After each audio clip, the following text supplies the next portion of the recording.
Alrighty, ladies and gentlemen, welcome back to a bit more Tales of Phantasia. Last time we left off, we just arrived at this lovely little village. Well, I guess it's a little bit of a bigger one. It's called Phantasia. Where we left off is, well, we just visited the Tree of Mana, met Martel the Dryad, and she told us that mana is being used up way too quickly and it cannot sustain for much longer like this. So we kind of have a quest. But on the way, where we wanted to go to Alvanista, the main city and hub, well, we kind of figured out that one of the villages was kind of completely destroyed. And we found this little lady here, Leah Scarlet, just kind of amidst the ruins, and we promised her that we would avenge her and hunt down the culprit that did it, who is called Demetal. Demetal? We'll see who that might be. Either way, that is where we left off, and we are going to be continuing. Before we immediately hunt that culprit down, I would say we just explore the area here a little bit. Also, just real quick, in case you have been wondering, I guess I could also check for points of interest on the map, but to my knowledge around here there are none, aside from maybe random battles that might be interesting to people. Oh yeah, we also got Lightning Bolt, which is pretty good to take out those random enemies. It deals a lot of damage, and its damage is based on your slash damage rather than your stab damage. So even if a stab damage might be higher on another weapon, which you might see sometime, I'm still going to use the one that has higher slash damage instead. You'll see. Either way, we learned that Venezia is a bit of a port village. There's boats here, and well, I feel like you might be able to tell which city this Venezia might be based on, considering there's water everywhere, even within the city. And we are now in the city hall. Hello, little one. The mayor's house is so huge! Yep. It's a birthday party. It's the mayor's vice brother's former rumor sales friend's birthday. It's very confusing. Wow. Hi. They are just throwing trivia questions back and forth. Hi. Please stay for the party. You just invite random people? That seems like a recipe for, well, catastrophe. I'm her older sister. Her older sister. Hi. Okay, still doing the same. Hello. We were just talking about the wizard Demetal.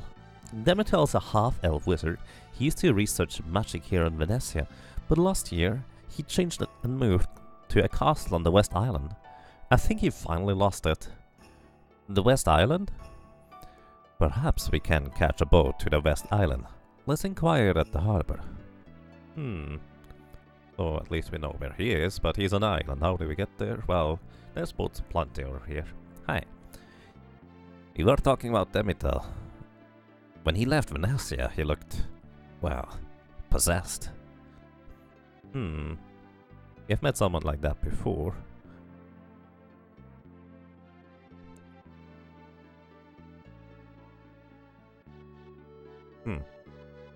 Nothing here. This will make more sense in a short while.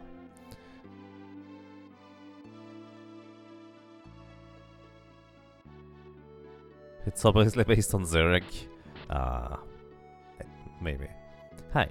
I want to travel. Daddy says we can't because of the war. Well, yeah. It's like a questionable thing to do. Ian has a little balcony. Hi. The mayor. Don't you know who I am? I'm the mayor of Phantasia. Where did you come from? I'm from South Euclid. Ah, Bellarum. How quaint. Do you know Linnaeus? Yes, he's the village elder. Really? He's actually my twin brother. He left this town 10 years ago. If you see him again, tell him hello for me. Alrighty. So, I mean, twin brother, they look very much the same indeed. Belarum was the other village where, well, we first arrived here in the past. Also, by the way, there's a weapon symbol. There's a shield.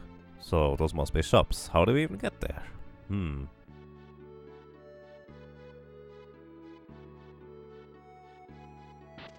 here's an inn. I do not think there's any inn cutscenes right now, so sleeping at the inn is kind of, unfortunately, not that interesting. Hi. This place is a mess. Me? I work here. Alright.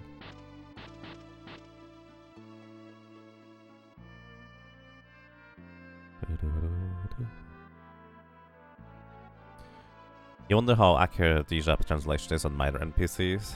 I've actually been wondering about the same thing too, but to me there's not really much... Oh, there's a chest out there. There's not really much of a way to figure that out. Trading company. Hi. The house on Midgard are enemies. Well, we figured that out. Something secret is going on in Midgard Forest. I wonder what they're building. They're building something in Midgard's forest? Since Midgard has been warring with the house, we haven't been able to trade here there. A long time ago, the dwarves used to live in the Moria galleries south of Alvanista. Sadly, the dwarves and their culture are totally extinct now. How is Alvanista's economy doing? We do know that we are trying to get to the dwarf somehow, I think. We've heard about Moria before. I think Clark mentioned it. Hi. I hope the war never comes as far as here. Where did those come from? This is the lounge. The boss's office is over there. Hi. It's a hard time for the boss. He's not able to trade with Midgard. Yeah, because they're at war. We noticed that by now. Hi. Who are you? You can't come in here without permission. Oh, I apologize. Can I take your treasure without permission? Protecting found. Once again, it absorbs a single blow of a physical attack and then breaks. Not all that great. I might just sell it for 600 gold, which isn't all that much either, but might be more. Oh, here we are at the inn, I think. Or that, no, that's just a receptionist here. The catering business is hard work. Receptionist, do you have an appointment? No. I don't even have a reason to be here. I just look at stuff. Hi, who are you? I'm a teacher of magic, but I can only teach those with natural abilities. Well, we don't have any of those in our party currently. Because, well, even though Clark can now cast magic, it's more or less not him casting magic, it's him calling for summon spirits and then casting magic. Oh, I forgot to do the thing there. Let me correct that real quick, Diddlin.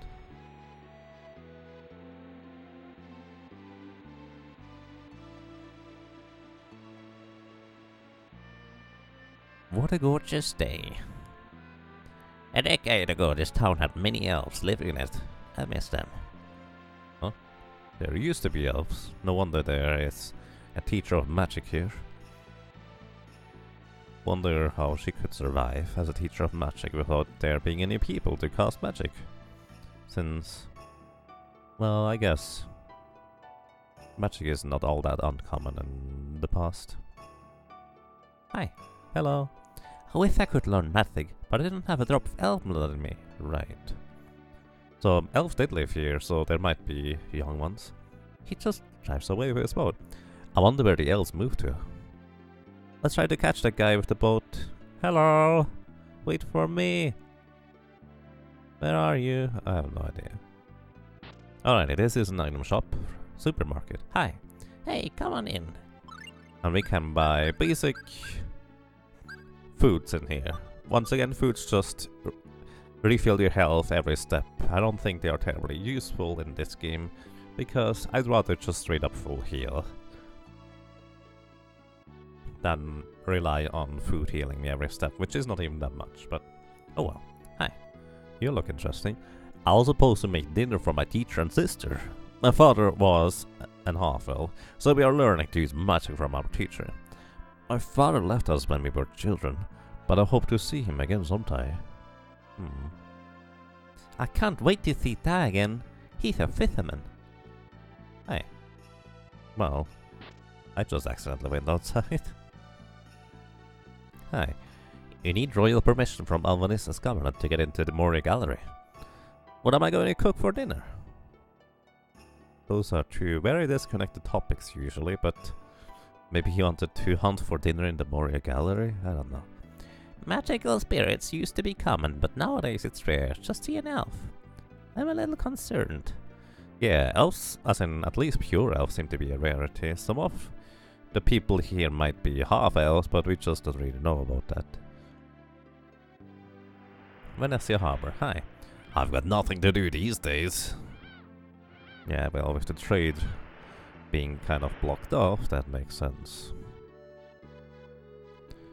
Hi. Euclid's population still worships the Tree of Life as their master. How foolish they are. Technology is the true power.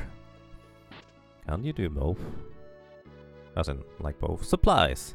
Hello there. In the supply shop we can buy apple gummy, orange gummy, basically all kinds of recovery items, flare bottles that allow us to deal more damage in battle. We still have plenty of those.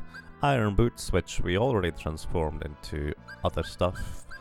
That is incredibly useful. Holy bottles. Just buying some more holy bottles. And white mist. Allows you to escape battles 30% faster. I'm not going to buy one of those, but I might buy some of them later. Thanks, dude. Whoa. Not the type of thing I expected there, but no problem, pretty. Phantasia Harbor. Little crab. You cannot talk to crab. Crab doesn't want to talk. Don't you just love the smell of the sea? It's so romantic. Oh.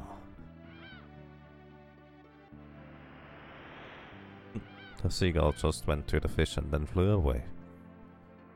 There's nothing here. And the boat. Hello! When will you be leaving? Difficult to say.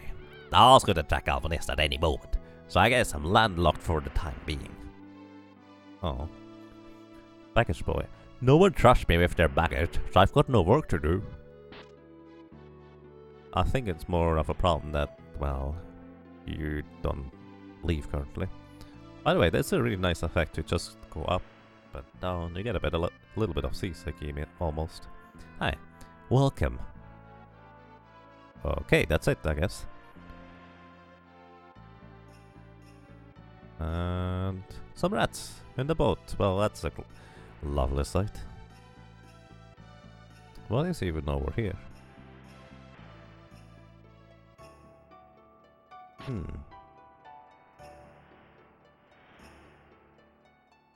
I guess that's the captain's bureau, or whatever you want to call that. Or at least the guy that is responsible for steering the wheel.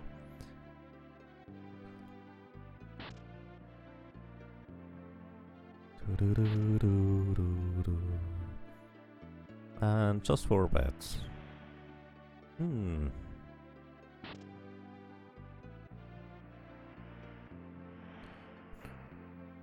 I like that basically the boats are just kind of decorated in a way where, well, if you ever are going to travel with those, which, well, very likely we are going to be at some point, they basically just have guest rooms and also a large inert place in order to, well, lead you to places and have the people stick around. Hi, welcome aboard. This is a ship to Alvanista. Departures can be scheduled on deck with the captain. Well, yeah. But he doesn't want to leave yet. So we are kind of stuck for now. Or at least so it seems. But at the same time, we don't want to go to Alvanista yet. We want to go to that Demital guy first.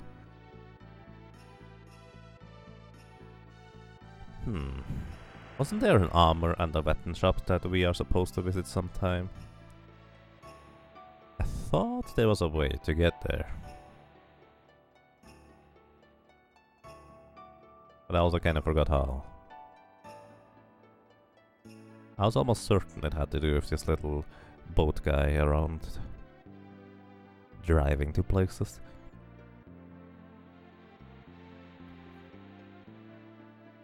But he's not here. So he must have a different place to land.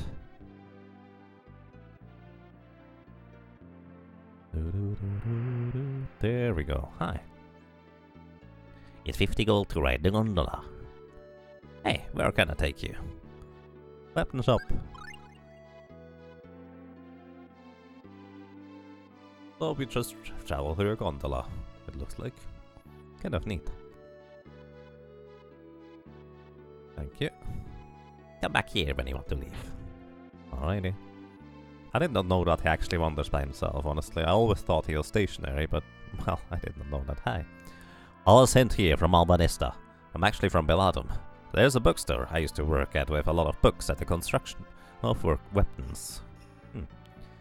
When you fight, you must clear your mind, allow your body to act naturally. Do you know any elves?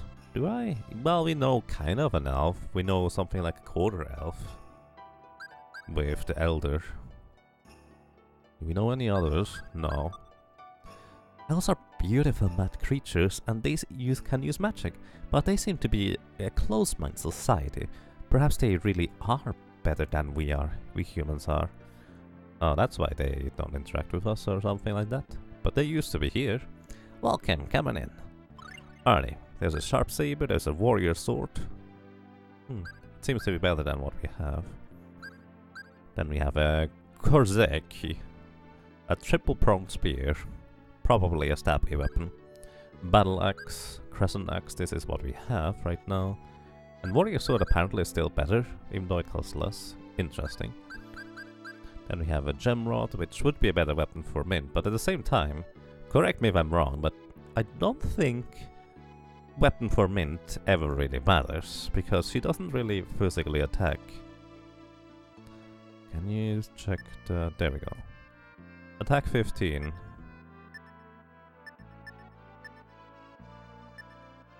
Accuracy 10. Yeah, I have no idea. Crescent axe is 65 slice and 10 stab. Warrior sword is 50 slice and 50 stab. I mean, it has a greater total than this one, but I do prefer slice. I actually don't want to select an item. Thanks, come again. So we didn't buy anything here. And let's just check out the armor shop too at this point.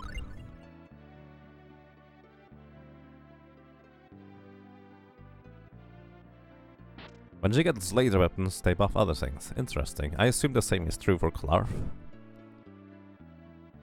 Because I actually generally have no idea about those weapons, what they even do. But inherently they don't do anything. They don't seem to do anything. Hi. Almanista and Midgard used to be allies, but they seem to be splitting apart.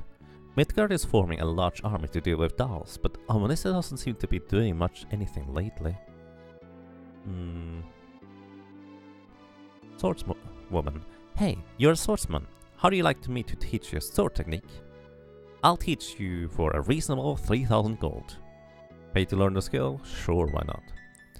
Crest learned Tempest. That's one of my favorite abilities in...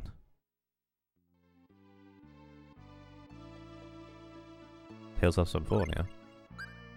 Does Tempest require any double... Yeah. I believe all the teachers basically only teach you combination attacks. Lightning Bolt and Blade Storm I need to learn.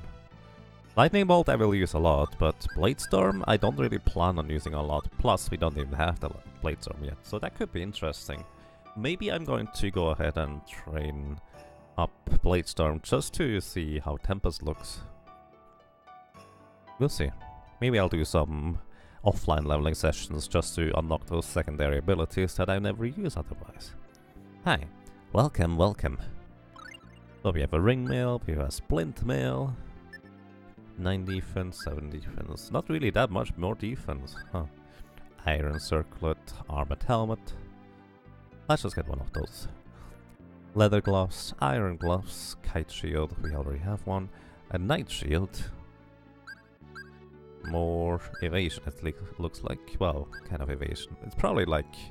It feels like this is a lot like armor class in D&D games with the run thingy. Basically both dexterity and shields probably contribute to the same thing. Umber cloak, a miter. Jet boots, we already have some. Alrighty. We just get an armored helmet. Let's not forget to equip it. Basically, I'm reasonably confident in what is coming up, so I don't really bother in buying too much equipment for the most part. Because if I were to buy every single little upgrade, that would get rather expensive. It's 50 gold to ride the gondola. Hey, where can I take you? I wonder... I should have gone to the north end, whatever. I wonder, can you potentially get soft locked in here by having less than 50 gold left in the end? Like, you would need to deliberately set that up, I feel, but I feel like that can be a thing, potentially. Either way, there has been one boat that we have not visited yet. And it's this one over here. We've been on the right boat here, but not the left one. Hi. Welcome aboard. This ship takes private charter requests. I went to Midgard, but I had to leave because of the war. Hi. Where are you from? Departures can be scheduled on deck with the captain. Alright. Hi. Maybe the captain is in his cabin. You never know. You actually do know because we just saw him standing outside. Welcome. Actually, I guess that might be different. No, it is the captain. Never mind. So I don't think there's anything in here. I'm just checking because I don't actually know myself. I know exactly how to progress the plot and story, but I'm just curious about the side things. This is why it's a casual replay rather than a speedrun for once. I seem to recall that he will take you for free if you are stranded, at least in PSX. Interesting. That's a nice detail.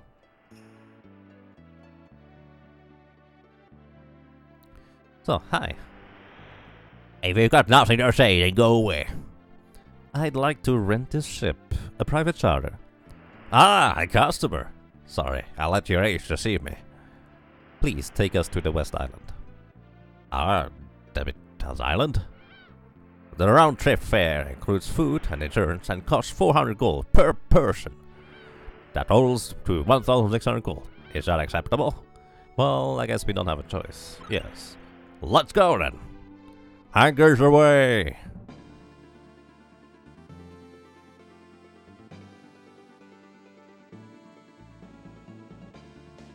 I think it's technically possible to be stranded. But you would need to deliberately set it up. We can see you, Komaru. Welcome, how are you doing? Take care. You can come back to the ship to rest if you need to. Alrighty. I wonder what this guy has to say. He just kind of looks over to the island. The fog is so thick, I can barely see. Interesting indeed. By the way, there's chests here. Mixed gummy found. Which is interesting. Some of the harbors are actually somewhat linked. Question mark book found. Question mark book means we don't know what it is and would need to identify it first in order to see and use it.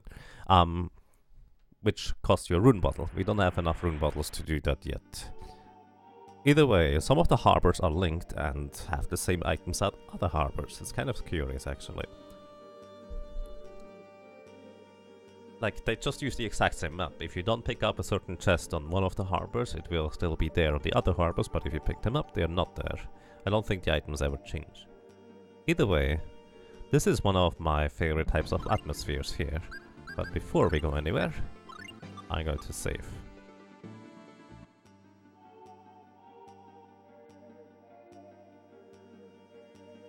And here we have a spy lens to see enemies' HP.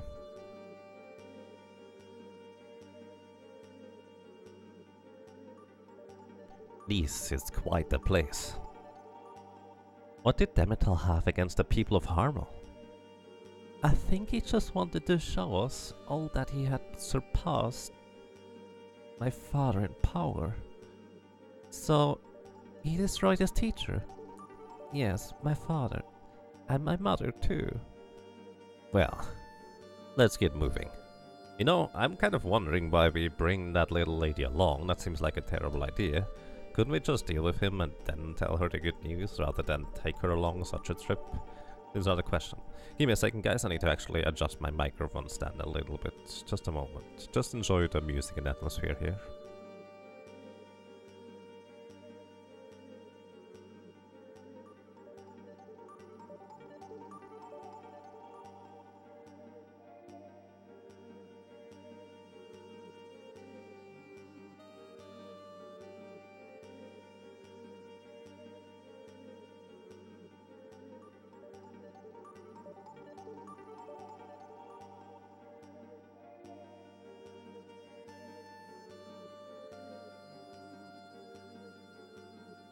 Alrighty.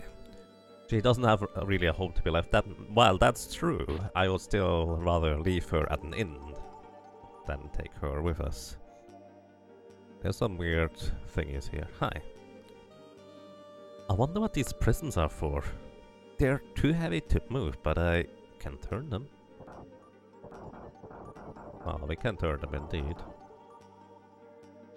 And you can open up the curtains and close them if you want to. Let's just open them all, because it's kind of gloomy in here. Although, considering the outside, there's probably not going to be much brighter inside. So, we're just looking for stuff. Hey, there's a save point. I actually didn't know that. Which is why I went outside to save, by the way. Because you cannot save right here, because this is kind of like an inside dungeon type thingy, whereas outside you can always save on the world map. This must be Demetel's library. Perhaps there's something here that we can use. Books, books, books. Flowers. We can use some flowers. Also, there's seemingly someone here around anyways, because the fire is burning. Although, I guess that's always burning.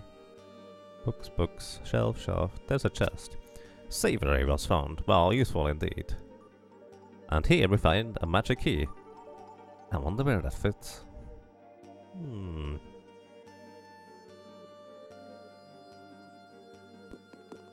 Hello? What's in here? A bathroom? I mean, bathrooms would be kind of convenient to have like there. Can't interact with those weird orbs. Oh well. Ooh, treasury. What do we get? Verbena, apple gummy, but we have too many already. Savory, elixir, apple gummy, and 430 gold. So let's take a quick look at the items just to explain real quick. So, mixed gummies once again. All items are percentage based recovery items. This one recovers both HP and TP by 30%. Verbena is increasing agility rating by 1, which I believe is chance to hit as well. So, kind of neat. Elixir fully restores HP and TP. I'm probably just going to sell that one. And the protect ring that we got earlier as well. So, nothing too interesting really.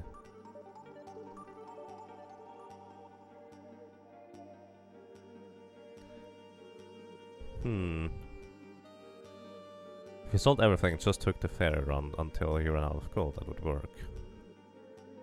Yes, indeed. I mean, a lot of inns you pay once you leave, so... we'll see. And if we don't come back, that she probably would know eventually. Let's try the key we found.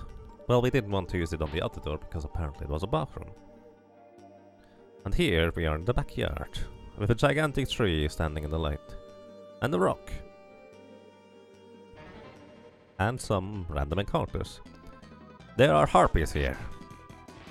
Those harpies are actually somewhat scary.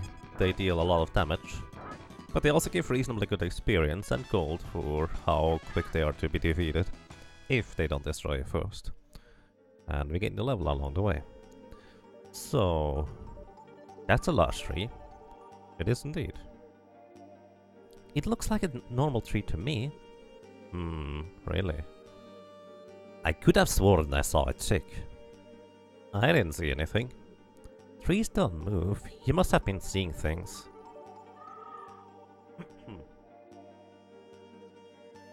Look, it's moving! And it even has eyes.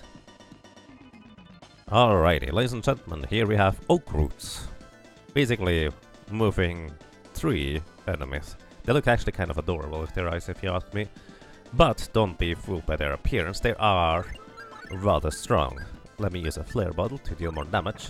They are weak to lightning, however. So, they deal a lot of, take a lot of damage from lightning. That's 600 damage, 2 times 2 so far. They still hasn't died. Times 3, it still is not dead. 4, alright, it's dead now. How much HP do you guys have? I'm actually curious at this point. Spylands. 2250 HP.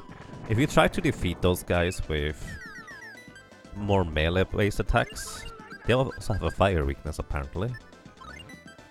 And thunder weakness. Interesting, I did not know that Spylands actually tells you that. Either way, if you try to defeat those guys with more melee-based attacks, they are actually really strong and tough to defeat, so not recommended, just use lightning. And we defeated them, no problem. And we get an apple for our troubles. And well, the trees are gone. The light shines in. We just opened the curtains earlier. Now the curtains can shine. Or not.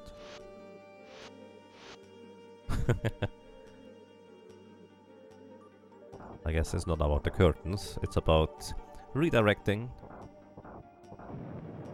the sunbeams over to those crystals, and now a new passage opened.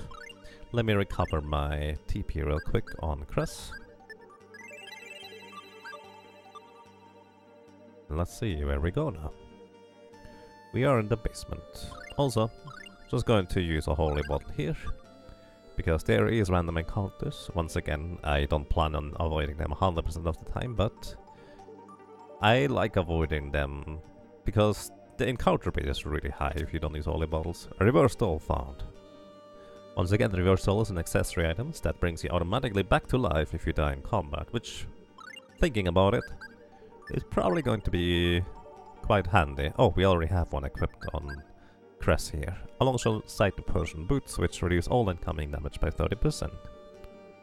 And here we have more chests. A corset was found. And an armored helmet. Oh, I guess I did not need to buy the armored helmet. So, and here we have bones. We were ambushed. So the nice thing about Lightning Bolt is enemies cannot defend against it because it's more of a spell rather than a melee attack. Those little skeletons just walk up to you and try to hit you. They can deal a lot of damage, but not if you defeat them before they can do that. So let's run around a little bit, just kind of want to see at least one more encounter in this area. More bones! Well, that didn't work. Thank you for the heal. They deal a lot of damage, especially in hard mode. I actually wonder whether we are still on hard mode after saving and resetting. Like, I assume we are, but then at the same time I don't really know.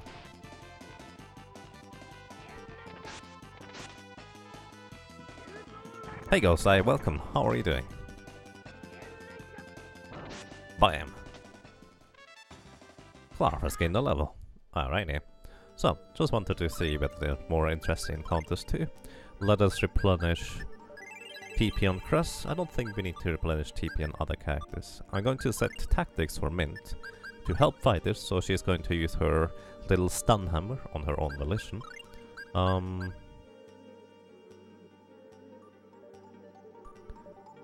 This should be fine. Just moving a little bit back. And here, let me see real quick. Do we have another rune bottle? We do have a rune bottle. So I'm going to use one rune bottle on an hourglass. This creates a chronoglass, which once again can be used to stop time in battle. Same as the hourglass, but it lasts significantly longer, about twice as long. I don't actually know how long exactly, it just never timed it. But it's quite a lengthy amount of time, and I will want to use that because coming up is probably the most difficult battle in the entire game. Casually. Maybe? I don't actually know that. But it is pretty rough. Welcome to question mark's lair. Just what are you doing here?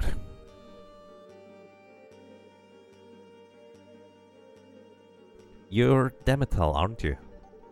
Yes. What business do you have invading my home? You killed Leah's parents. I see.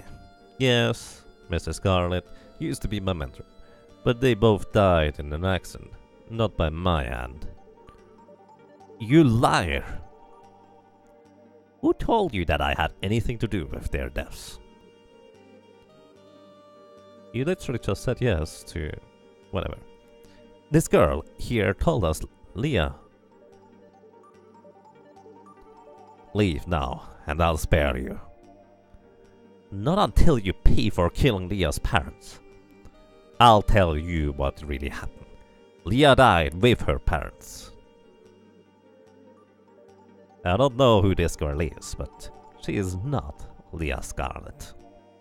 She looks nothing like the Leah I remember.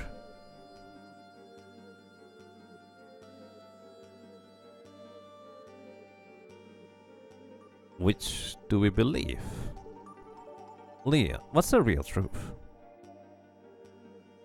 Hand the girl over to me, and leave my island. Look, the mirror!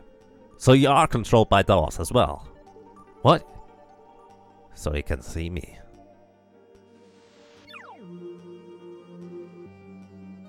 Leah, hide! Ha ha ha ha! It's too late to run or hide. Prepare to meet your doom. Ambushed! So, alrighty. Let me explain this thing real quick. There is one of those little guys, I believe they are called Lilith, or Lilith. At the back on the front, there's two golems, which were mini-bosses before, and then in the far back we have Demetel.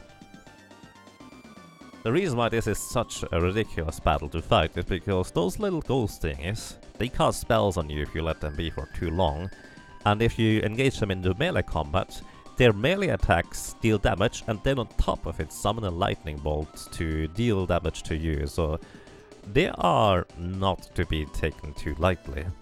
And on top of it is basically 5 enemies at once, which you have to deal with, on top of the boss himself being quite powerful all by himself a lot already. Alrighty, so this is why I want to use a chronoglass before we start, basically.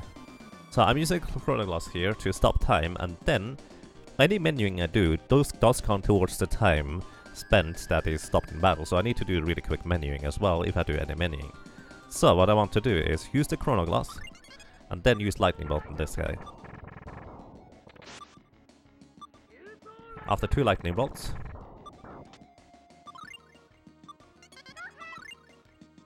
oops, this guy is almost dead. I want to use a flare bottle to increase my damage. And I try to kill those little Lilith thingies as quick as I can. There we go, they are dead. Next up the golem, and then we only have Demetel left. So Demetel is dangerous because he has this attack, if you let him summon the Lich. Also I need to replenish my TP, otherwise I'll run out. If you let him summon the Lich, this deals an insane amount of damage. He would almost one-shot our entire party. Also this little crystal formation, if I jump into it with my lightning bolt, I would almost die. Because I would get hit by every single one of those projectiles at the same time, so I need to wait. That was 354 damage just from a single projectile. So I kind of want to heal up as well. The only reliable way for me to hit him is using the lightning bolts. Also, at this point, I'm going to tell Clarf to just summon the spirits. Mint, if she hadn't managed to land a little hammer to stun Demitel, this makes it significantly easier for me. Very nice, Mint. And there we go. Demitel defeated. So, this may have looked easy, but this is, in my opinion, also the most difficult battle for a long time in a speedrun setting too, just because of how many enemies there are, which is why I use a chronoglass here. I don't really plan on using chronoglasses in many other battles if I can avoid it, but this one here is just ridiculous, really. And we learn delay. I don't actually know what that does. Probably just slows down enemies. Clarf has gained a level. We get the holy bottles and rune bottles. Rune bottle is from Demitel, I believe. Holy bottle is from the golems. So the book is from Demitel and the rune bottles are from the little lilacs. Alrighty. Nice. Do you think we've done the right thing? Well, considering that we saw the reflection with a possession there and he attacked us immediately right after, well, he was possessed, so he should have tried to kill the demon instead of Demitel, but we didn't really have a choice in the matter, did we?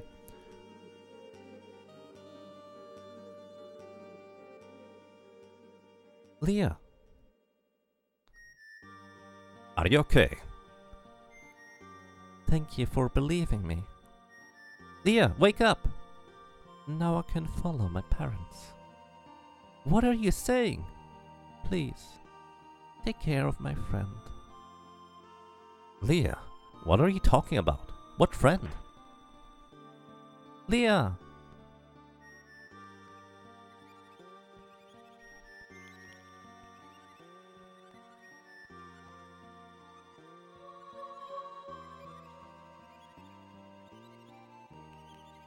Did you see that? Yes. What was that?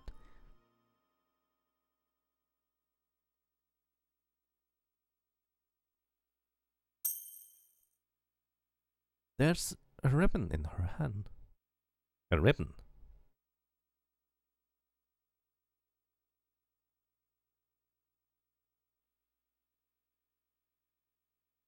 Huh? Where am I? Where's Leah?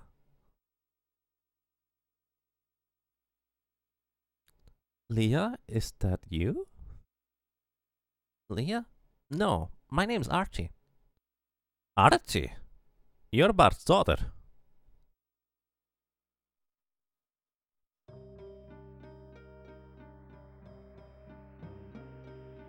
My daughter. I'm sorry, Daddy. Are you okay? I'm fine now. Now that you're back safe and sound. Daddy.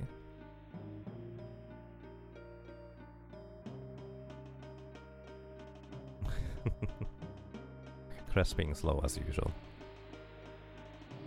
Obviously, someone's soul has something they wanted to accomplish that they couldn't in their own life.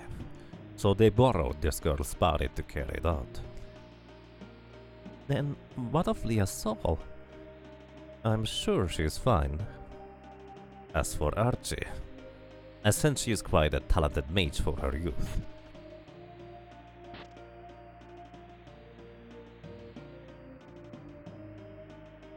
Poor Leah.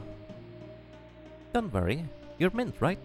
I wonder, you couldn't recognize me. I didn't. No wonder you couldn't recognize me. I didn't have my hair in the ponytail.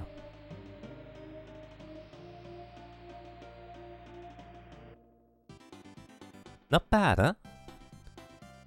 You have lovely hair. Hey, I've got lovely everything. Thanks for helping Lee out. Next time I'll be helping you out. My dad wants you guys to have these. Archie gives you the aquamarine and ruby rings. Well, interesting. Okay, let's hit the road. Right, Almanesta, here we come. So I think this is a little bit lost in translation maybe, but basically Archie's just joined us, seemingly for no good reason aside from her saying thanks for helping Leah out. Now she's going to help us out. And this is Archie Klein. She is a witch. Pretty good one at that. Alrighty, Sita, thank you for the host. Sorry I didn't acknowledge it earlier, but I like to not interrupt cutscenes. But I appreciate that and welcome everybody. I hope you're having a good time. And also greetings to you, Ghost Eye and Reticularis. Hope you guys are doing well. Why did she join us? Well, we helped out Leah.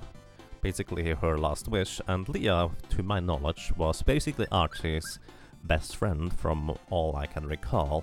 And well, since Leah did get killed in the ambush by that Demital guy who destroyed the entire village all by himself apparently, she just kind of let Leah's ghost or spirit take over her own body in order to fulfill her last request, which is to avenge their parents. Which, well, Archie just kind of let her do. Now we helped Leah and Archie is now going to help us. Archie is interesting in combat because she is literally flying on a broom. So we can actually position her above other characters as well, which that's kind of neat. Also the rings that we acquired are pretty interesting. I don't think they even mentioned it necessarily, but we did acquire the Aquamarine and also the Ruby rings. A Summoner's Ring. The wearer is shielded from water, and the wearer becomes a stronger fighter. So, Aquamarine Ring just straight up absorbs all types of water damage, which is actually pretty crazy good in certain situations. And Ruby Ring makes him a stronger fighter? It's a pretty substantial attack increase actually, but you don't usually have Clarf being a fighter. And yes, what I could do, I don't even know whether that's a particularly good idea, is give him the Ruby Ring and put him at the front of the party, and then just attack with the lightning bolt from the back. Once again, I have no idea whether that's a good idea, I've never tried that, but I'm curious. I'll figure it out.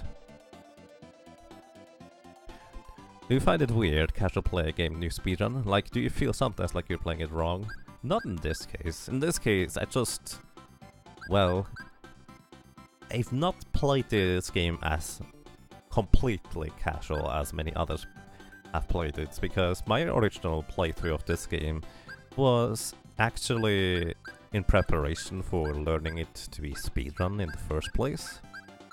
So I didn't really get to be as thorough as I wanted to be. Plus, I feel like there's probably still a lot of things to be discovered that also could help in a speedrun setting.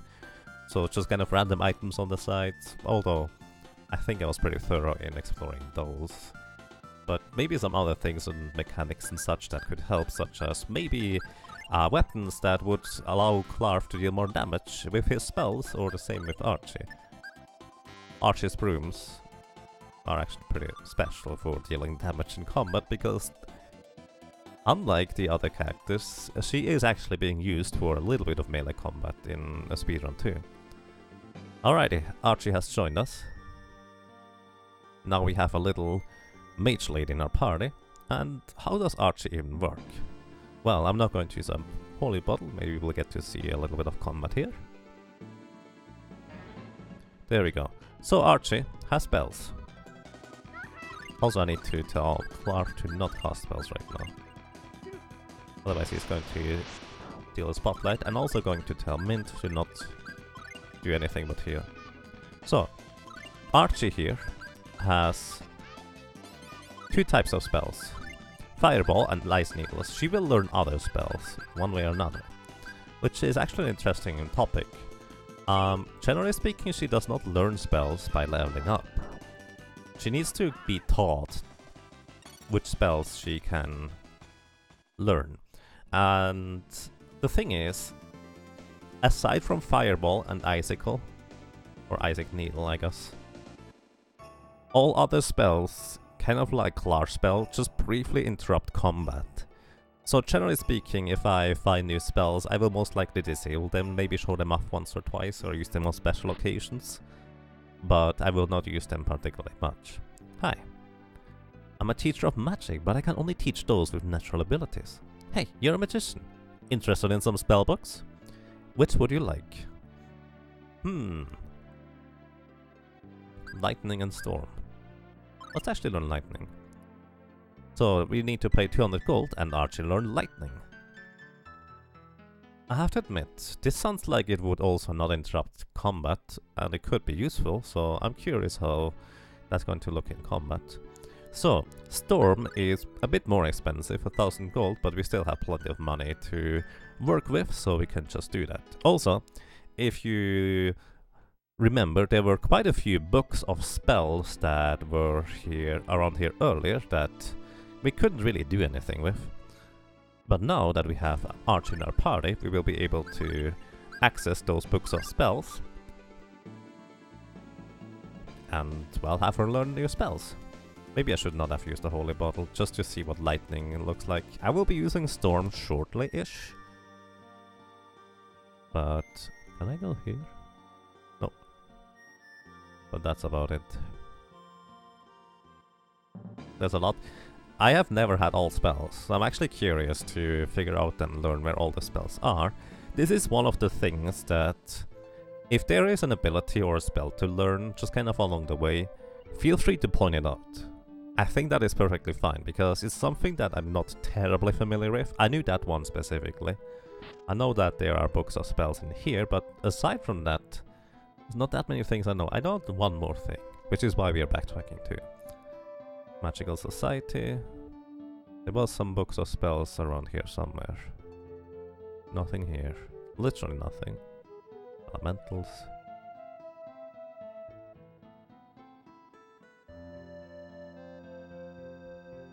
No, there was one here. This is a comic book. A book of spells. Archie learned Ice Tornado. I'm actually going to be really curious how they look in combat. I'm actually going to have Archie not cast any spells initially, and I will disable any spells to cast aside from the basic 3 there. I'm really curious whether Lightning is actually the way I expect Lightning to be, where it essentially doesn't interrupt combat either, kind of like Isaac Neil and Fireball. So look at spells. Archie learned Grave. Ooh. That might actually be also a basic spell like this. Hey, we haven't been here in a while. Please, keep Clark safe. I'm not a child, Miranda. I'll be fine. Wow. You're a grumpy little guy. I call him little, but he's not that small. Either way, Grave, Stone Spikes pierce the enemy. This might actually also be a basic spell. They are still not playing any better. So I don't think there's any more spell books. So we just backtrack a little bit further. So remember, the Elder in Venetia actually told us that we are supposed to visit the other Elder in Linus and tell him the other Elder said hi. This is actually not just him saying something with a nail like that, he actually means it. Let's use Lightning. Yes, actually, Lightning works the same way. Also, Clark's attack. Bonk. I love it, it's just kind of bonk.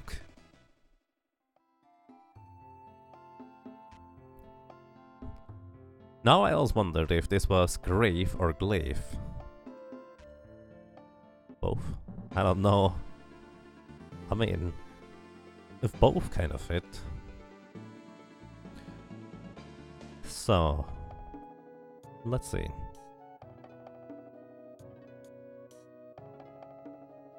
Is she a black witch since she's on a broom? I mean, she looks rather pink to me and blue a little bit. Hi. Linus, Did you meet my brother? He lives in Russia. yes, he says hello. Linus, someday I'll visit him. That young lady can use magic. I will teach her a spell handed down in my family. Linus taught Archie how to cast the Eruption spell.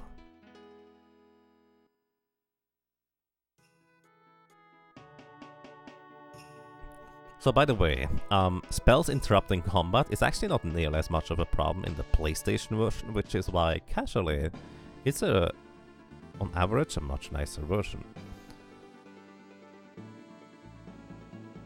So, aside from that,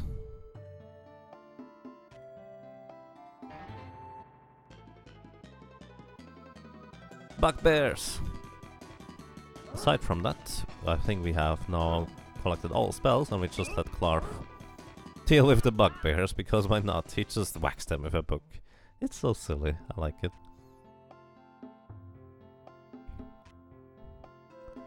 You need to see it. If there are coffins raising from the ground, then it's decided. I guess then it would be grave.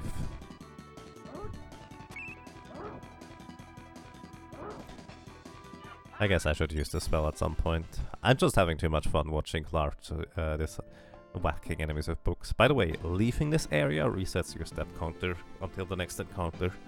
So if you get an encounter just before, that's unfortunate. So let's actually have Archie cast Grave on this guy. Yes, actually Grave also does not interrupt spellcasts or combat. Eruption. Eruption is kind of like a more scenic thing. Whoosh. 314. Pretty substantial damage. It's also fire-based. Kind of interesting.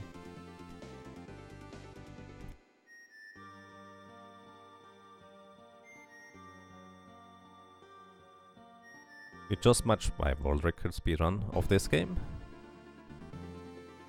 There's still to be improved, but I think at least the record run was kind of decent. So let's try to see the storm.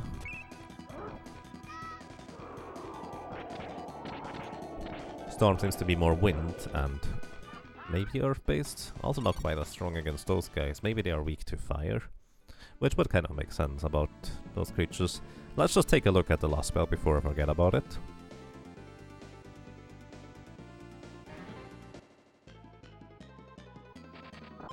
Ooh, what are those? Lone Wolf?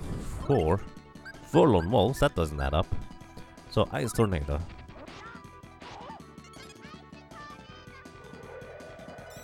The Ice Tornado is a single target spell rather than a, well, group target spell. I'm actually going to have Archie now cast spells on her own volition. As long as it's not spells that are, well, more like a cutscene such as Eruption. Did I disable them? I may have not disabled all of them. Ooh, are they immune to Eruption? Either way, they deal a lot of damage, those Lone Wolves.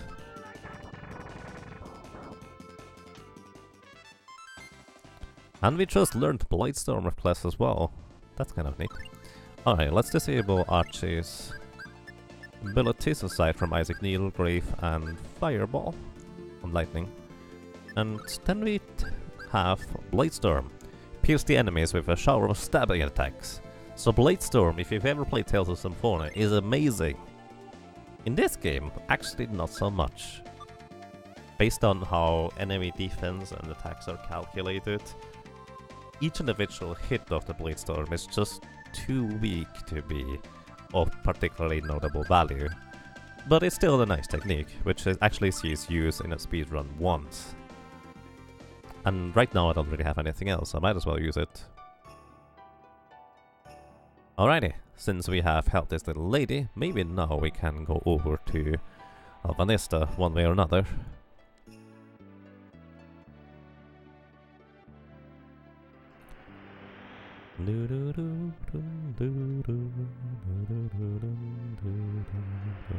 Hi. When will you be leaving? Difficult to say. The house could attack Almanis at any moment, so I guess I'm landlocked for the time being. Leave this one to me, guys. Hey, Sailor, tell you what. If you do me a favor, I'll do you a little favor down in the cargo hold. Wink, wink. No, you're just a child. Hey, I'm 17, I'm not a child. Look, I'll see to it that you're well paid. Well, alright. My fee is 300 gold per person. That comes to 800 gold total. Do we have a deal? Sure. Hoist the sails. And I'm not going to narrate certain parts of the next cutscene for obvious reasons. You're free to read it yourself. Fortunately, Amarak decided to just be blind for a second. It's just a little boat traveling cutscene. You're not missing a whole lot. You'll see more of those. Basically, it stopped in the middle of the boat traveling cutscene. Ah, I love the ocean breeze. I don't feel so good.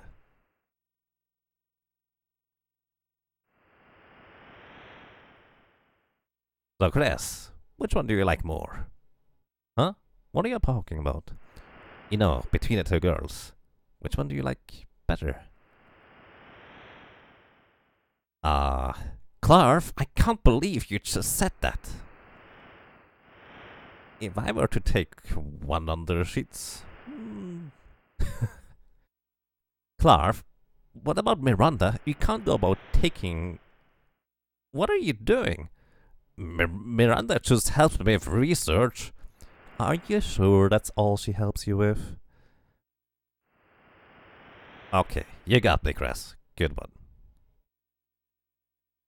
Hey, what are you talking about? Nothing. Just a little male bonding. Aw, come on, I wanna know.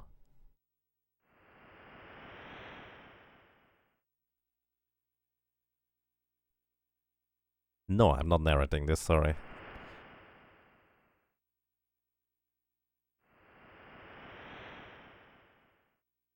It's a woman. Interesting. I always thought it was a dude for some reason. Are you adventurous too? Something like that. I'm Maya, a swordswoman. You're looking to join the army? No, I'm headed to Moria Gallery. I'm more of what you'd call a treasure hunter. The Moria Gallery? Yeah, the old dwarf caverns, but I need permission from Alvanissa's royal family to get in. And you think they are just gonna give it to you? Well, I've got connections through the Adventurers Guild. I'm hungry. Gonna head down to the cafeteria. See ya. I'm hungry too. Come to think of it, we haven't eaten in a while. Let's go get some food. Alrighty. Basically, in case anyone is wondering, I dare to say the translators did take some liberties and push the point further than it was originally in the Japanese version. I assume. I actually don't know what the original Japanese version says. But the thing is, for the most part, I really like this translation, but this is just a step too far for my taste. Either way, this was pretty much the only point like that specifically in this game, so let's just move on for now. Well, not exactly, but I think the next point coming up is a bit more funny. Where should we sit? Hey there! Come and sit by me. We'd best not be too rude. Let's just sit over there.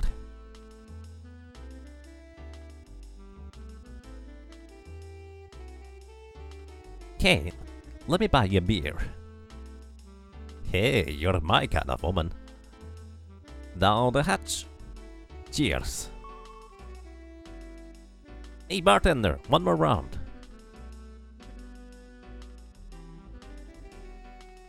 An hour later. Can we go now? And they're just having some more fun.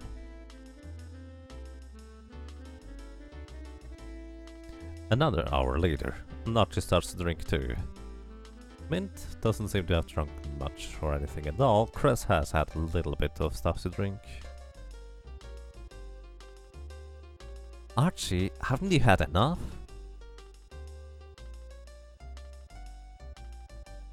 They just don't respond and are having fun on their own. Yet another hour later. Mint and Chris are gone. Nachi's just asleep. And so the bartender says, "Hey, that's not a duck."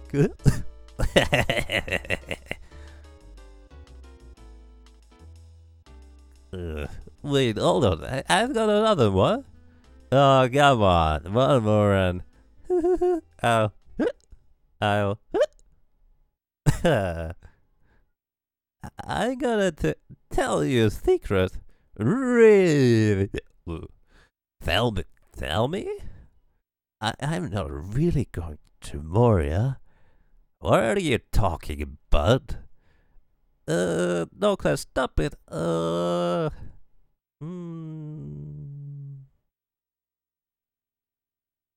Actually, I'm on a mission to sell information to Alvanista's government secrets to spy on Alvanista's guild. What kind of information? Alvanista may seem a peace, but some higher-ups in the government are controlled by dolls. But how do you know this? The dolls has complete control over the prince. That's why Alvanista's refusing to get involved in the fight against dolls. Brilliant tactical maneuver, eh? Yeah, I had no idea.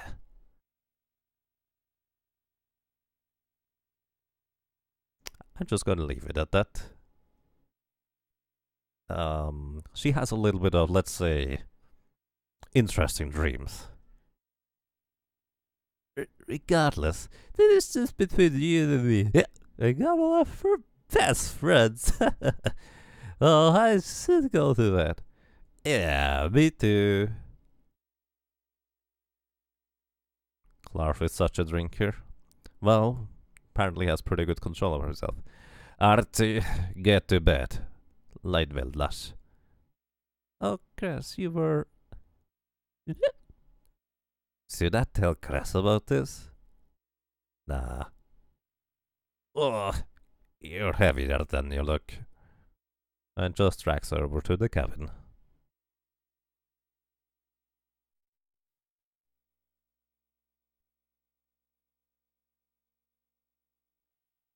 Alright, Archie, here we are. Oof.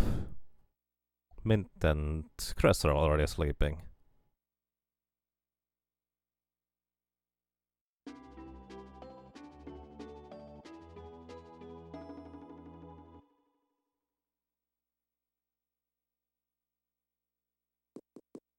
Someone is knocking at the door. And Chris is a pretty light sleeper, apparently. What is it, Mia? Clarf! Hey, Chris, look out! Clarf! It's Mia. She's possessed. I can sense the evil spirit. Clarf, what do you mean? I had a little too much beer. Clarf, get to bed. I'll check on Mia. So basically, Clark could sense the evil spirit be typing drunk. Mommy. Archie, wake up! Hangover. I don't believe this. Mint, wake up! There's a monster on board! Oh, I feel sick. Guess I didn't tell you I'm not one for sea travel. Well, apparently I'm the only one who isn't sick. So before I do something else, I'm going to go ahead and use some more of the rune bottles on the iron boots, and then one on the Persian boots. So far I've used one rune bottle on iron boots, which gives us an accessory that reduces damage by 30%. Now I'm going to use it on on Persian boots as well, and these basically increase my battle traveling speed by 50%, which is actually pretty substantial. Either way, we are supposed to check on Mia. Something is really not good with her. Considering that she wanted to stab us? Mia, wake up! Help me! And here, this is Mia's spirit. Or, well, whatever possesses Mia. And it's pretty strong. But sometimes you can do things like this and just continuously attack. and win anyways, apparently. So this thing is, you can lose this battle too, and you still progress the story. It's not required for you to win, alright. Because this thing is actually really strong. 7 damage was good enough. Okay. Gain 450 experience and 4000 gold and a question mark weapon. Interesting.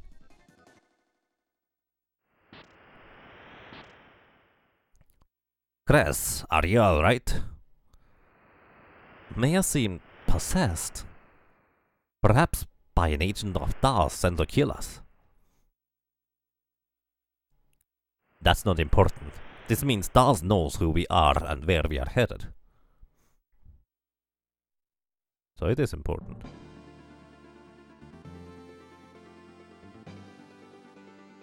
So, well, this is less than ideal.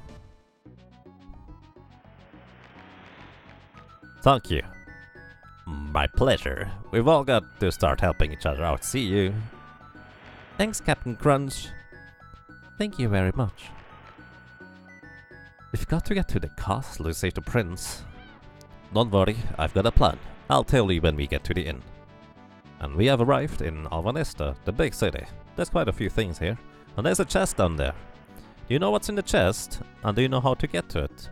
Well, you cannot walk through those little crabs. You can push them, but that doesn't exactly help you to get through those little crabs. And there's only a single walkway over there with a single path. So how do we get through there? You wait. You wait for a long time until you get to that chest.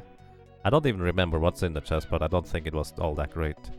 Either way, so I don't think it's clearly explained, but it is heavily implied that Maya is now no more.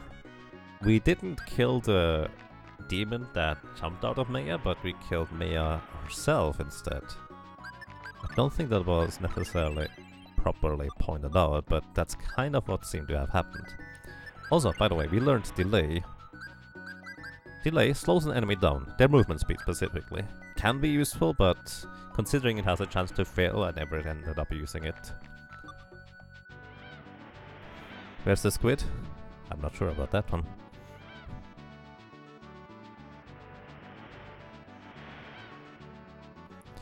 My dad's a sailor and gets in trouble. He won't let me go with him though. He just doesn't know how the world really is. Impossible. You need to let him experience at least some of it. Maybe the crab will eventually actually let us go through there. He needs to actually go to the right there. Ooh, hang on.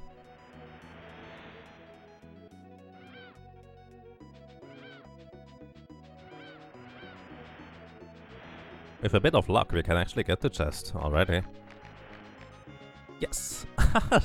That's amazing! And we found some lavender. Increases your strength by 1. Actually not bad, but... I've been trying to get that chest once, and it just took ages. Like, it took a really long time. And we got super lucky to get that immediately right now. Hi. It's just a cargo ship to Biladam. Cargo ship to Biladam? We didn't see... Well, we did see a port, but we didn't see any ships there. Poor Alvanista. Having to import rice from Biladam? How humiliating. But it's better than starving. Humiliating? Who cares about that? Alvanista's running low on food, so they have to import rice from Biladam. I don't know if it's a good idea. Why not? It's food. They are not going to poison you, probably. Hi. Welcome to Alvanista. We're one of the few countries with elves working here. Even the king has some elven blood in him. Interesting. We kill Maya? Yes. Maya is no more. And basically, if you lose the battle against Maya, Cress wakes up in his bed, and Clarf, I believe, somewhat says something along the lines of, when Cress asks about what happened to Maya, he just kind of goes silent for a moment, and says something along the lines of, we couldn't help it. Which kind of implies that Maya, unfortunately, is gone. Give me a second.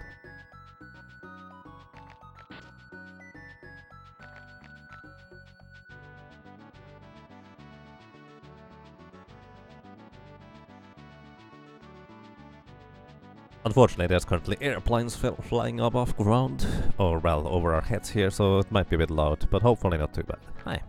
Hey, we're only play fighting. I'm a magician. I have heroes. Like you. Oh, this is yummy. I love to cook. It makes me so happy. I hope that one day I can live in peace with my family, but I fear Alvanesta will be dragged into a senseless war. Some people think it's senseless to fight against owls. Wonder what's up with that. We are going to explore more of the city sometime. Let's just go more or less straight to the end, because otherwise we're going to run around in cities for a really long time. Maybe just talk to those guys. I give a prize to the fastest person in town. I'm bored. Basically, the thing about the fastest person in town is a little mini game you can actually play here. Which starts over here. Hi. Try your luck at the sprint race? How about it? Sure. An explanation? No. Let's get started. 3, 2, 1, go. So basically, you want to run behind those trees. Essentially, you have an entire course around the entire town. The basic concept is this little guy cannot pass you unless you, well, let him. So hi. Give up? No, I'm just doing this. So basically you can be really fast, or you can just block this little guy. He has a set path, and he is not running optimally. So even if you are... Oh, you just need to go over there? Okay.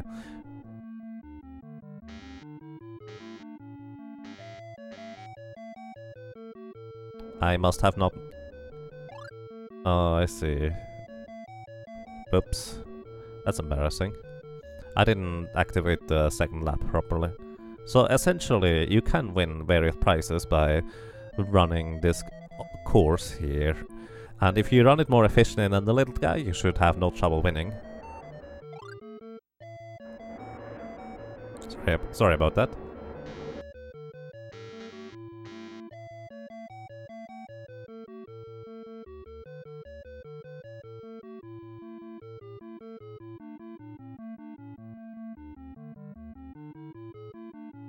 I think I couldn't hear some of the sound cues, so I probably missed something, because it made BAM again. Oh, those airplanes are soon gone. I'm just going to try this again. Goal! Better luck next time, Slowpoke. So... let's just try this again. By the way, you can start early. Slightly early. And also you can start too early. It basically makes you restart the counter there. But either way, it's not too difficult to win once you have memorized where to go, but initially can be pretty tricky. This is not something you do in a speedrun, even though the prizes you can win are actually quite substantial.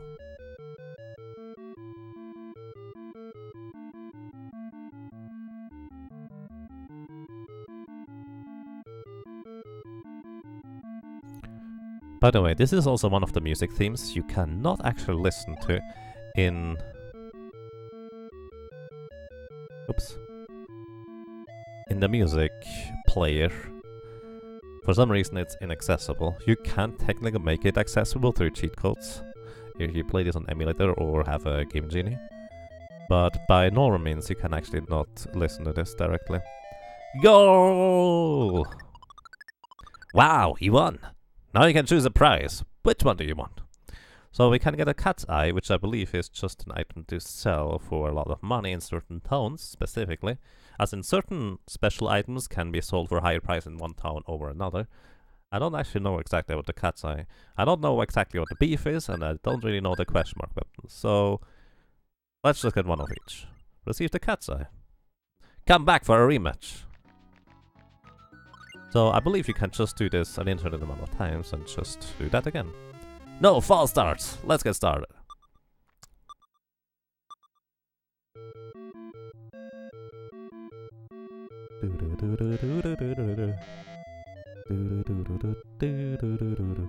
So I can still win this one. It's a bit awkward. But the little guy... Wait, did I mess up? Whatever, we're going. I'm going. Harmonista Castle. It's barricaded from the inside. Alrighty, we can't go to the castle. We are supposed to go to the inn anyways. Let's try this race at least one more time. I don't know whether there's an easy way to reset this, but this is an easy way. Basically, we just kind of... Oh, we can't win. We just give up. Like, reach quit, run away. I'm just curious about the question mark weapons. I want to just get one of each, preferably. And you know, as I said, this theme, I believe, only plays here? At least you can't actually hear it in the music box.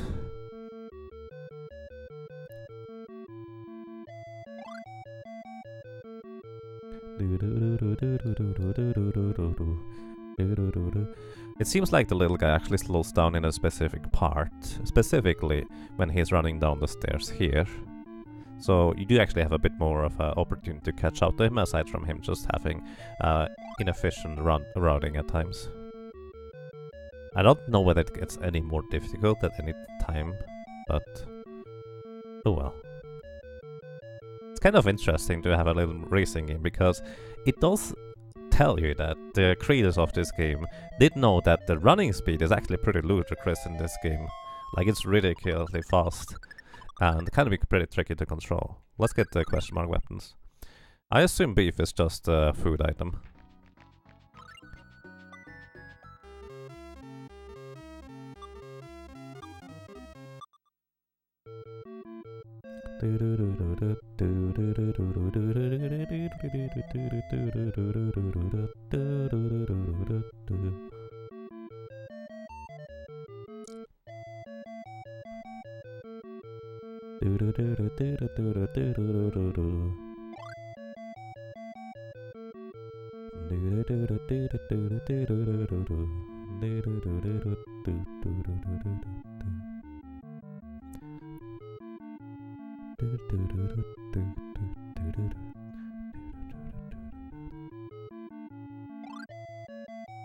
Ah, he cannot go.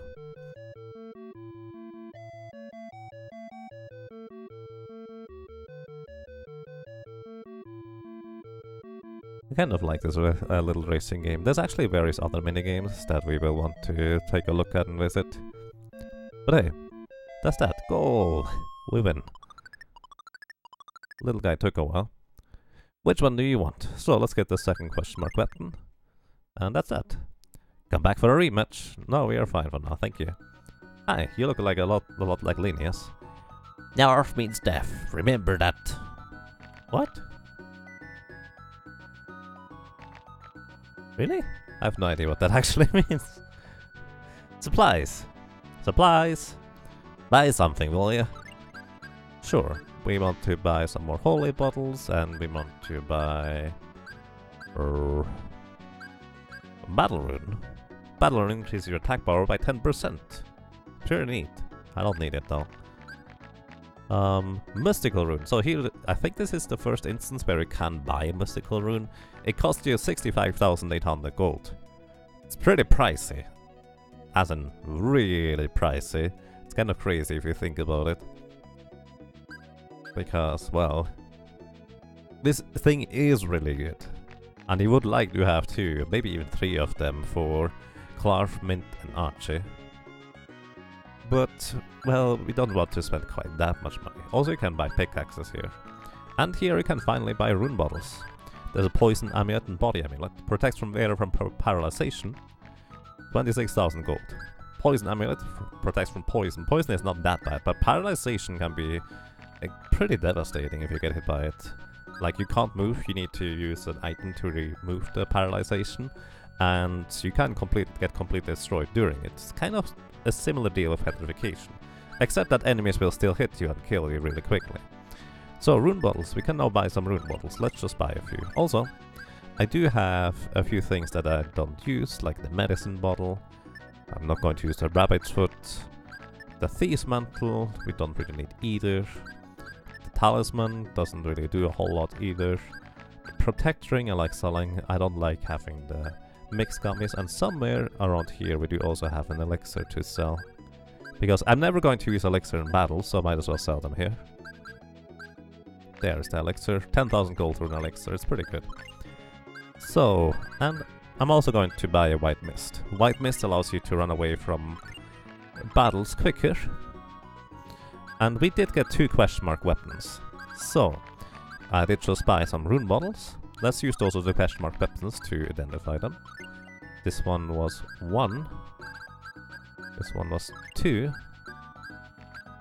So, one was a long sword, which is really not that great. The second one, that is, I think. And the first one was actually an ice scimitar. A sword with a blade as cold as ice. Sounds pretty neat if you ask me. Then we have also the book that we got earlier from Demitel. Let's just leave it at that. And the other question mark weapon is also a long sword. We actually know that because we already identified one of those decks. Wait, I think we actually got this book here from Demitel rather than the other one.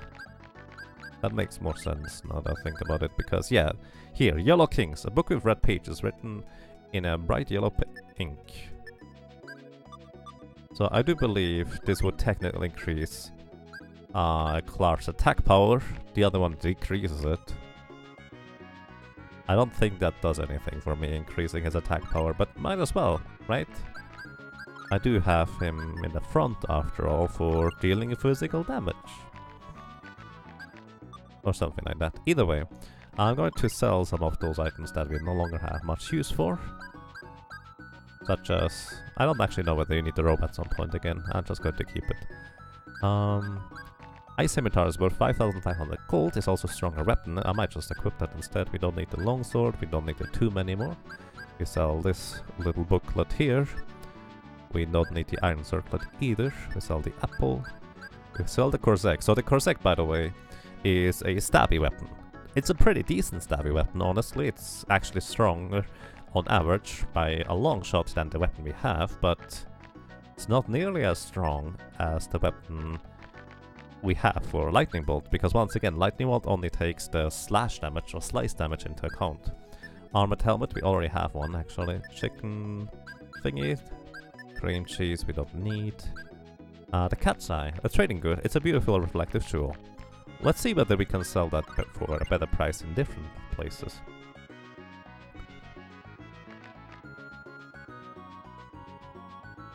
Can make him better at smacking those bugbears? Probably.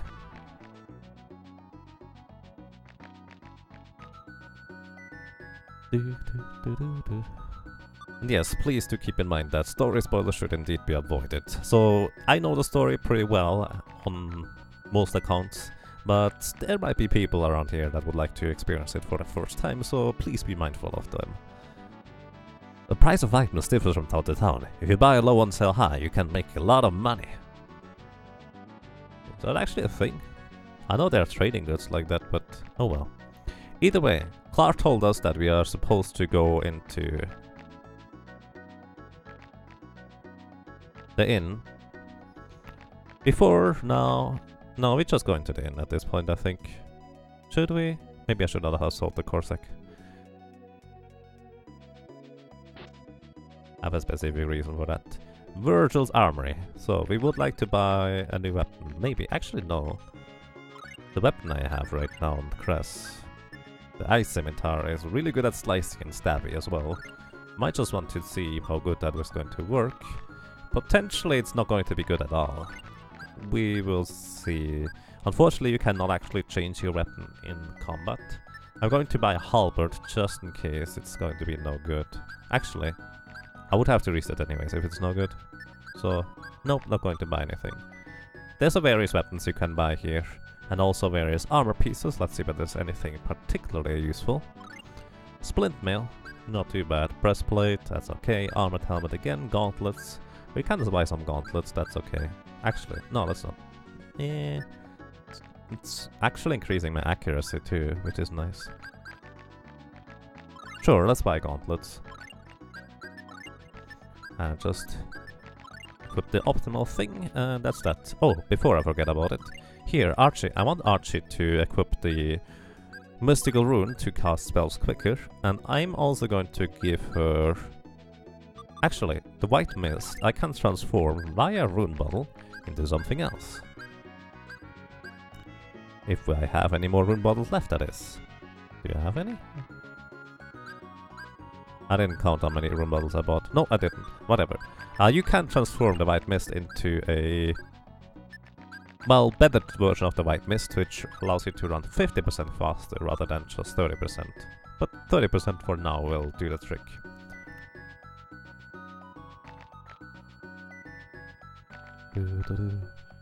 Either way, we're supposed to go to the inn before I do that. I'm briefly running outside and saving. So this is Alvanista. We just arrived here. On the west you can see the little port for the harbor. And it's kind of a nice little location for a main city, although eventually the growth will get stopped by not having enough landmass. Although they will probably just expand over to the east and southwest. So, let's go to the inn. Clark told us that we are supposed to go here. Alvanista Hilton. A night's stay is 40 gold. Pay for a room? Sure. Have a good rest. Daos has already infiltrated the throne room here.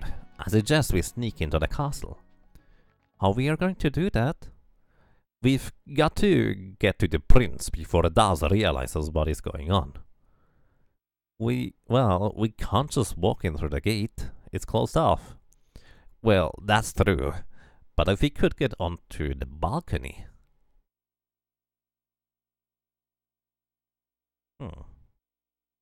Huh. Oh no, you don't mean... You can't be serious. Well, I can try to lift you up one at a time. I'm sure whoever it is that's after the prince will be near his room. It's a new moon tonight, so we should go while it's dark. Don't you think we need a little more time to prepare? Head into the castle? Yes, indeed. Are you sure? Yes. Let's do it. So the speedrun actually makes here a bit of a detour before going in here. I'm just curious whether we can just straight up do it, actually.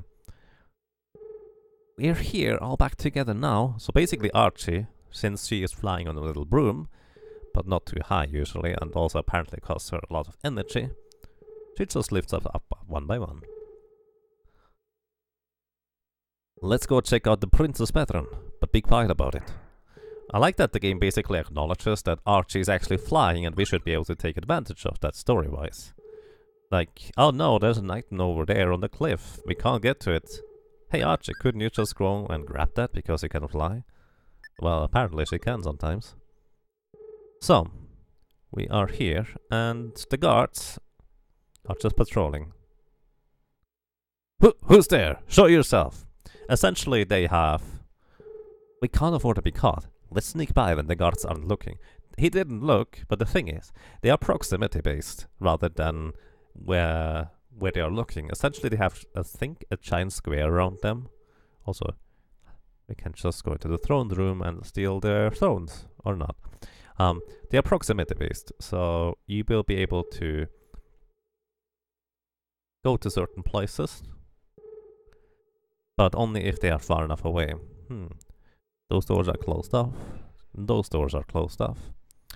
Before I go in there, I'm actually going... No, it's fine.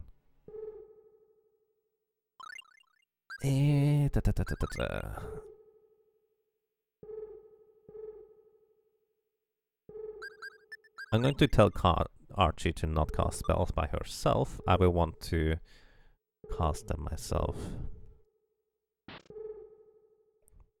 Oh, and we have managed to arrive in the prince's throne room. Where are we? It's too dark to see. Who dares disturb my sleep? I'm Alvanista's crown prince. How dare you enter my room? Well, we found exactly who we were looking for.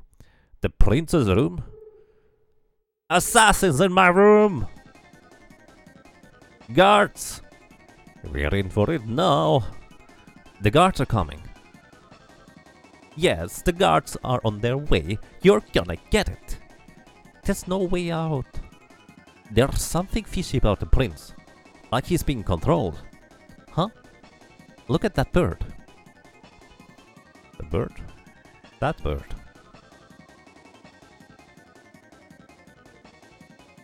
That's what's controlling the prince. Quick! Catch it before it gets away.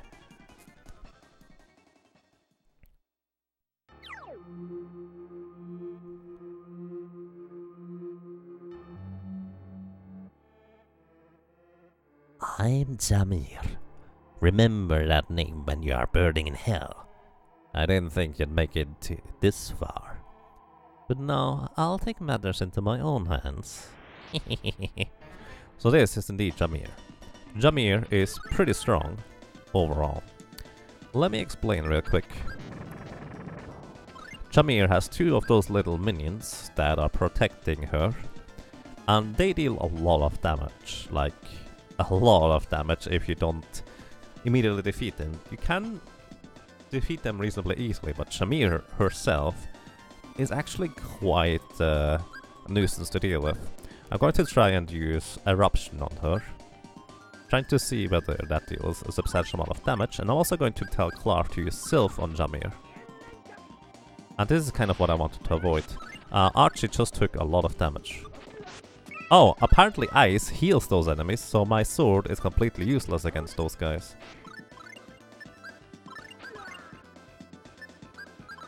Clark just died. This could be awkward. This is what I meant with you cannot change weapons in battle. I cannot damage those little guys. And here we have this ability. Deals a lot of damage to someone who is grounded, and unfortunately we are indeed on the ground. Except for Archie. So. Eruption! Might be able to deal with those little ones. I hoped it would also hit Jamir on the side. It didn't. Let's try to hit Jamir with Storm. Actually, no. Let's try to take care of those guys first. I cannot attack with Cress. It will not be working. I will be healing them. And unfortunately, Mint also just died. And I try to get Mint as far away as possible so she doesn't get hit by the tractor beam alongside Crest, but that's too late already. We are just straight up dead here. Most likely anyways.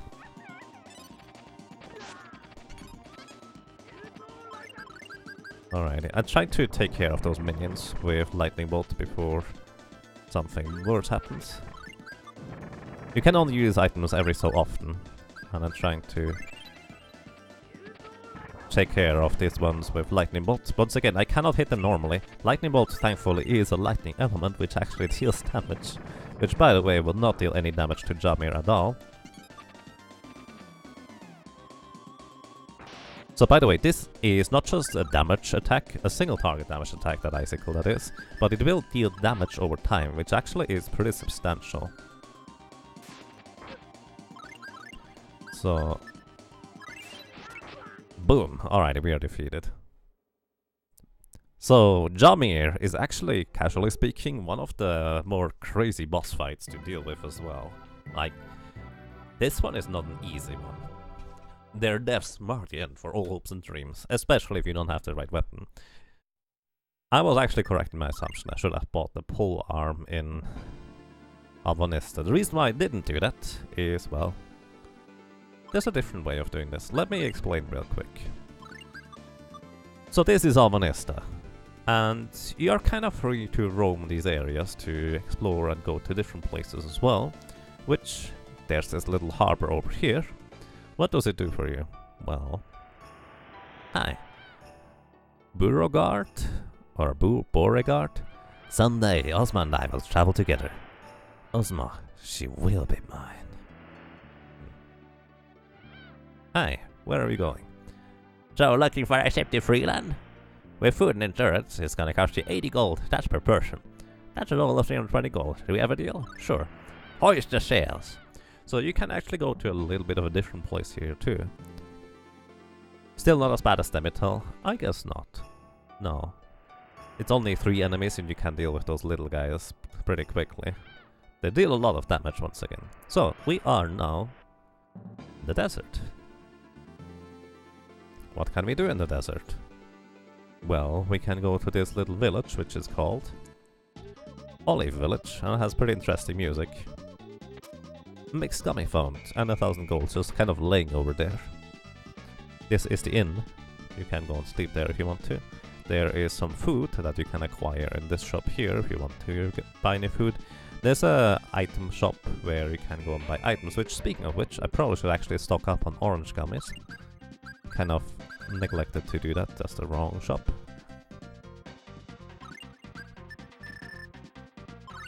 Oh, stocked up on orange gummies. Then we also have a bit of money over here, 2,600 gold, pretty decent actually. Phew, it's hot.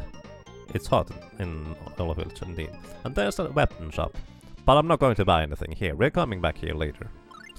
I'm just going to keep moving. Keep moving. Through the desert, using a holy bottle. Oh, before I go actually over there, there's a little oasis here. What do we find in the oasis? Well, a rune bottle. Not bad. And a little doggy. Woof woof. Also, what we can do with the rune bottle is we can use it on a charm bottle, and that transforms it into a Lotus perfume. Once again, the Lotus perfume allows us to sell buy items 50% cheaper. We just picked up a Flame Mantle. Flame Mantle gives you a 30% protection from fire element. It's decent, but not nearly as good as the Persian boots, considering that they occupy the same slot. Then over here we have a medicine bottle. Protects you from status effects in battle, but also makes you deal less damage. Hey Richter Shade, thank you. Greetings to you, welcome. How are you doing? Then we have those little guys. They sound adorable. Those are called bush babies. And there's a little hidden chest here where there's a mental ring. And here we have a life bottle, but you can't carry anymore. Oh, okay. So what the mental ring does for us, interesting enough. Gradually restores TP in battle. Actually kind of nice to have. Because TP is quite helpful in battle, and if a battle may drag on for quite a while, could be quite useful. But to me personally, the TP regeneration is so slow that it doesn't feel like it's usually worth it. Maybe later on, but for now, it's not that great. And over here is another city. This is Midgard. So we've traveled quite a place. And why would we all go all the way over to Midgard? Well, there's a weapon and armor shop here.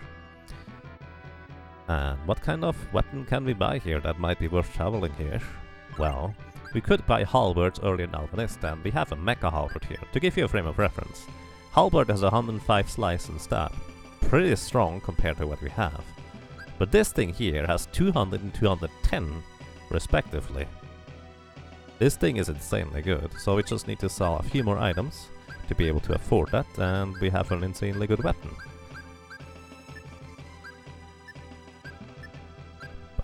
Sell mixed gummies, sell the talisman, sell the crescent axe, sell the leather gloves, sell a little mantle that is used. By the way, if you use a rune bottle and a mantle, it transforms, I think, into a flame mantle, which, well, might as well get Persian boots instead. Mental ring is worth 16,000 gold. Lotus perfume is worth 10,500. Cat's eye is worth 39,000 gold in here? Really? I had no idea. I had no idea it was that expensive here. Okay with that, then I can keep the mental ring. I actually picked up the mental ring just for sale, but maybe it could be useful later. It is a pretty unique accessory. I don't know whether you can get any more of those, but hey, we have a mecha halberd now. It's getting harder to make a living these days. Come again soon. Indeed, no one has money in these areas because Midgard is under war and they have kind of trouble with stuff. So let's use the Lotus perfume before I go and buy stuff here. Buy something! You buy a plate mail. So, I would like to point out, those prices are half the price because I have the Lotus perfume active. 12,250 gold for the plate mail, 18 defense, quite a thing, a fine shield, bit better than what we have. Armored helmet here. Unfortunately, there's no better helmets than what we have. Kind of the same deal with the gauntlets. However, we can buy silver cloaks for our other characters here. 2 silk hats, a striped ribbon for Archie. And that costs us almost 30,000 gold. That is half the price. So, woohoo! Payday! So, well, let's see. We improve our attack by an incredible amount. The same deal with our defense. And all the kinds of things. And, well, similar deal with Mint here. 24 defense. Miter increases more. Also, she still has the jet boots for running faster. Then here he has a silver cloak now as well. Everybody gets silver cloaks, including him, and also silk hat. I think he probably likes those types of things, doesn't he? So by the way, they cannot equip any shields, but there's still a shield hand. For once, this will be eventually useful, but, well, not now. Archie will also get a silver cloak, and a striped ribbon instead of a silk hat. Kind of neat, actually. And well, this is all I came here for. We will be visiting this city later, but for now, let's go back. Why does Mint have no weapon on her? Because she doesn't really have much of a reason to have one. She doesn't deal much damage. By the way, our holy bottle just ran out.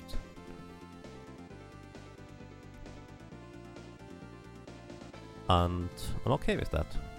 Because it was still active while we stepped outside, which is why we can walk this far without an encounter, but around here we should get into an encounter. And we get 3 harpies. Bam! 342 damage just with regular attacks. This is not even particularly strong on my end. Also, I think the experiment with Clarf in the front, smacking enemies with hooks, is a little bit over now. I'm just going to put him back into the back row.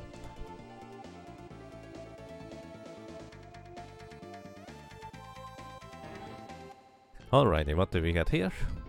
Harpy and the Dela. Dela is basically a different type of harpy. Also, you might notice... Wow! Dela didn't deal any damage, I wanted to say, but they just one-shot me.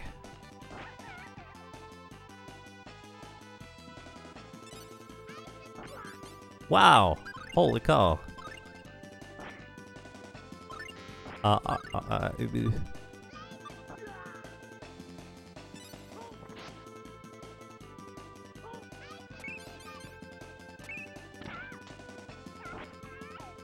Wow. Alrighty, they are not to be taken too lightly. I wanted to show how good my armor is now, but apparently it was not good enough. Also, we are all poisoned. Holy cow. Yeah, this is hard mode for you, I guess. Maybe I should not try to show off these kinds of things. So where is the remedy bottle? Going to remove some status effects and also heal up. Thankfully, Arch didn't die as easily as everybody else. That was a lot of damage. Probably want to save once in a while. So, either way, the desert encounters are not without danger, but for the most part they are not too bad either. Firebox.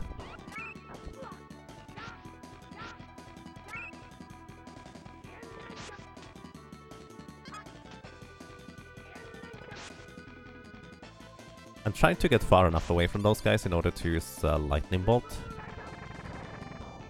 But that can be a bit tricky at times.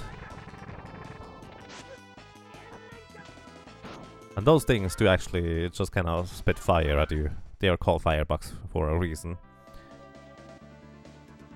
So, in the meantime, since we lost quite a bit of stuff, let's just go to the inn and sleep real quick before we go back to, well, Jamir, who completely destroyed us. With these kind of equipment pieces, Jamir is not going to be that much of a trouble anymore. Although, Jamir is once again still not without danger.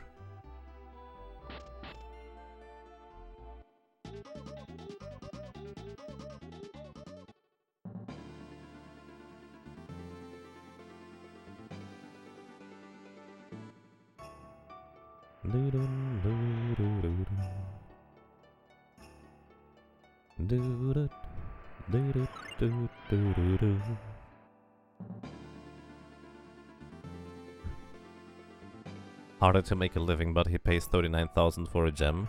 It's actually a good point. I guess we can see why it is harder for them to make a living like that. So either way, we will explore those little surroundings here as well. There might be some hidden trainers that I just don't know about. Osprey and Hornets. They are not much of a match for a halberd, or a mecha halberd specifically. Because, well, science has advanced quite far.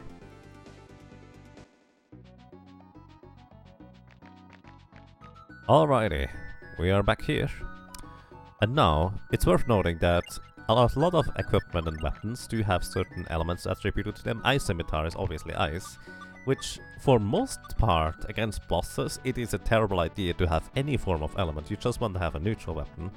Because on one hand you don't know which element might be useful, and if you're stuck with a weapon that just heals the enemy or deals very little damage, you might be in trouble. So if you don't know the boss or the enemy, just try to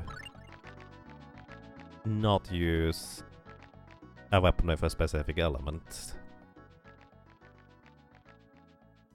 So, in this case, we already had this cutscene here. It's the same deal. We just say, yes, we want to go into the castle, and then we sneak into the princess' room, and, well, let's see. Watching this makes you want to play Star Ocean HT, but you still have to not hack GU to finish. I mean, you have more motivation to finish now, don't you?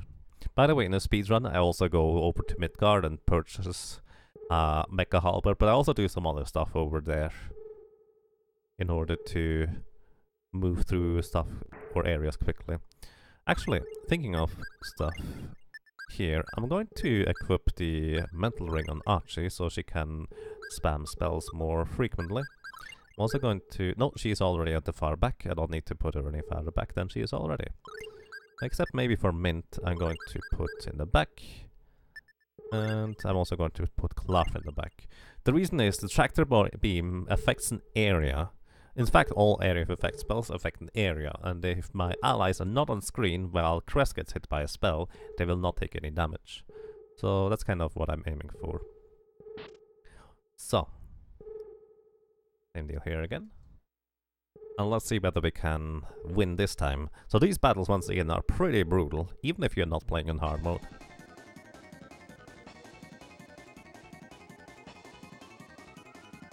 But now with better defense and a better weapon, significantly better weapon, it should not be nearly as much of a problem. Also, I have actually not yet even used Bladestorm yet. This is the one battle where I do use Bladestorm in a speedrun setting, but I use it with a very, very specific setup. And I have not set that up right now, so it might be coincidence if I get to use it properly anyways. Let's see. So I'm actually going to have Clarf cast Sylph onto Jamir, so she maybe stop using her silly abilities. So this is Bladestorm. It deals pretty good damage. Like, it's not like it's weak. It's just compared to another ability, it's not nearly as good. Alrighty.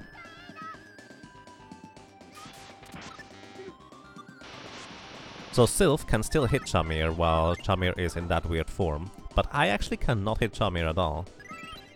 It's impossible for me to hit Jamir like this. Also, lightning doesn't deal any damage. Ice does heal Jamir apparently. That's interesting.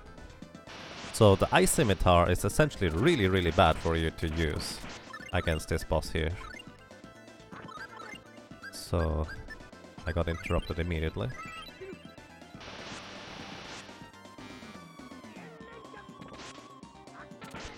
But yeah, Bladestorm is actually not too bad against Jamir. Boom! Jamir can also use melee attacks. Like, it's not safe to just push Jamir into corner, interrupt her all the time. she can't just attack 3 times in a row with a melee attack within like half a second of a time frame, and you're just straight up dead. Especially in hard mode, she would probably only need to attack twice. Get some Lavender, Verbena, and the Black Onyx. The Prince!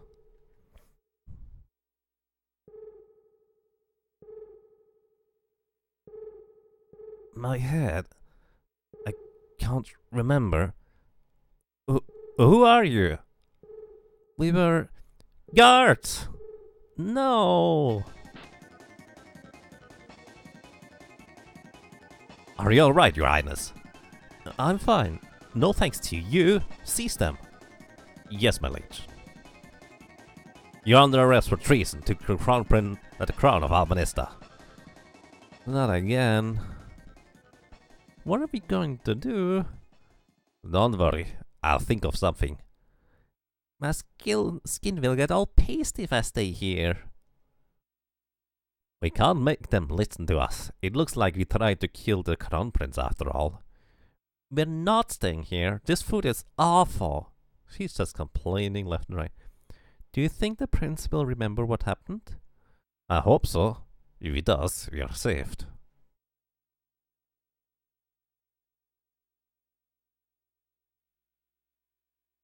Guards, take them to the throne room. The throne room? Yes, sir. My name's Runglum. I'm the court wizard and advisor to the king. His Highness wants to ask you a few questions. See, I knew it'd be okay. You were the one complaining the entire time. Silly Archie. Why did you sneak into the castle? We came to save the prince. Prince Charles. How ridiculous! How do I need to be saved from besides you? Son, don't speak until spoken to. Well, we did kind of... whatever. Dal sent one of his underlings to control the prince. Does he want to drag us into the conflict as Midgard's ally?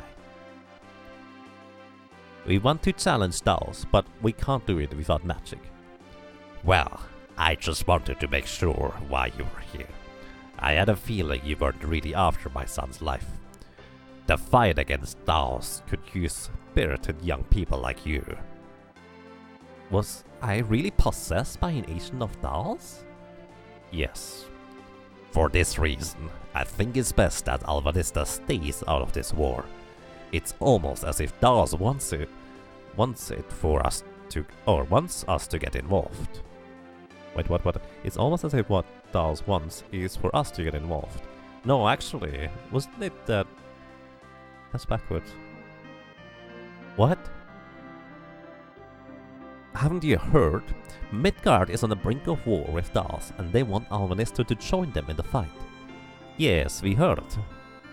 I'd really prefer for Alvanista itself to remain neutral, but you have my full support in overthrowing Dal's once you feel you've attained the power. Thank you, Your Highness. We found this on the body of the demon you killed. Please take it. So the demon on the body was still there. It's an incantation book. And this is for you, Sir Kless. This is Gungnir. This weapon was forged during the time of the gods, and used by Odin himself. Unfortunately, it's lost much of its power since then. Please feel free to revisit our castle anytime. Thank you again, Your Highness, but we have one last request of you. May we have permission to enter the Moria Gallery? Moria? Why? I believe that there's a ring in the Moria that will allow me to contract with the spirit of the moon. I see. I will have the proper papers drawn up. You can pick up the documents from the guild in the town a few days from now. Your Highness, I should get back to my research. I'm going back to my room.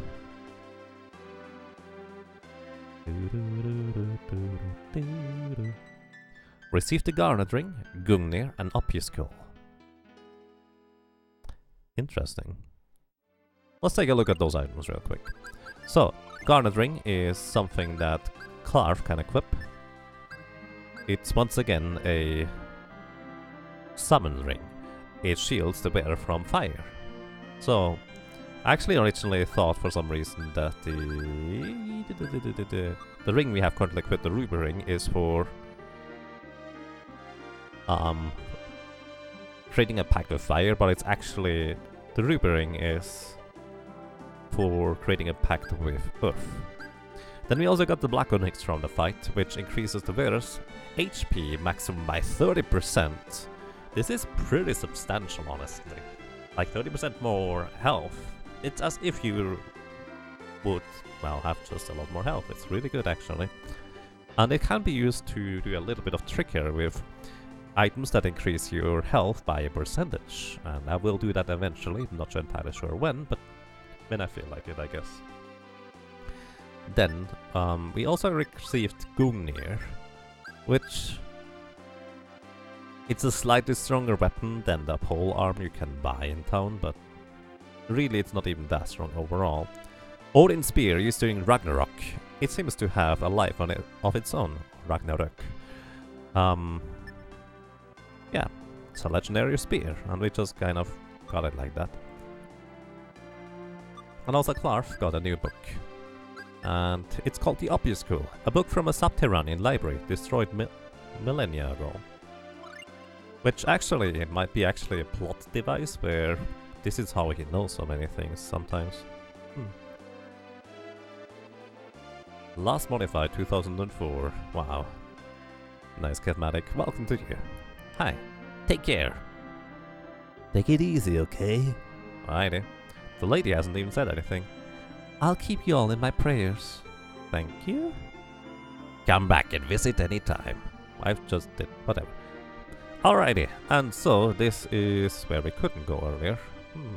This is probably the king's room. I don't know where the queen's room is. Maybe it's the same one.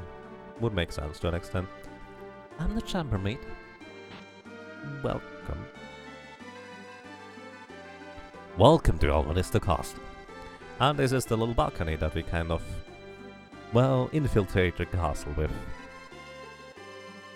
There is a Game Boy Advance version for this game, if you may have played that, because that was the one English release.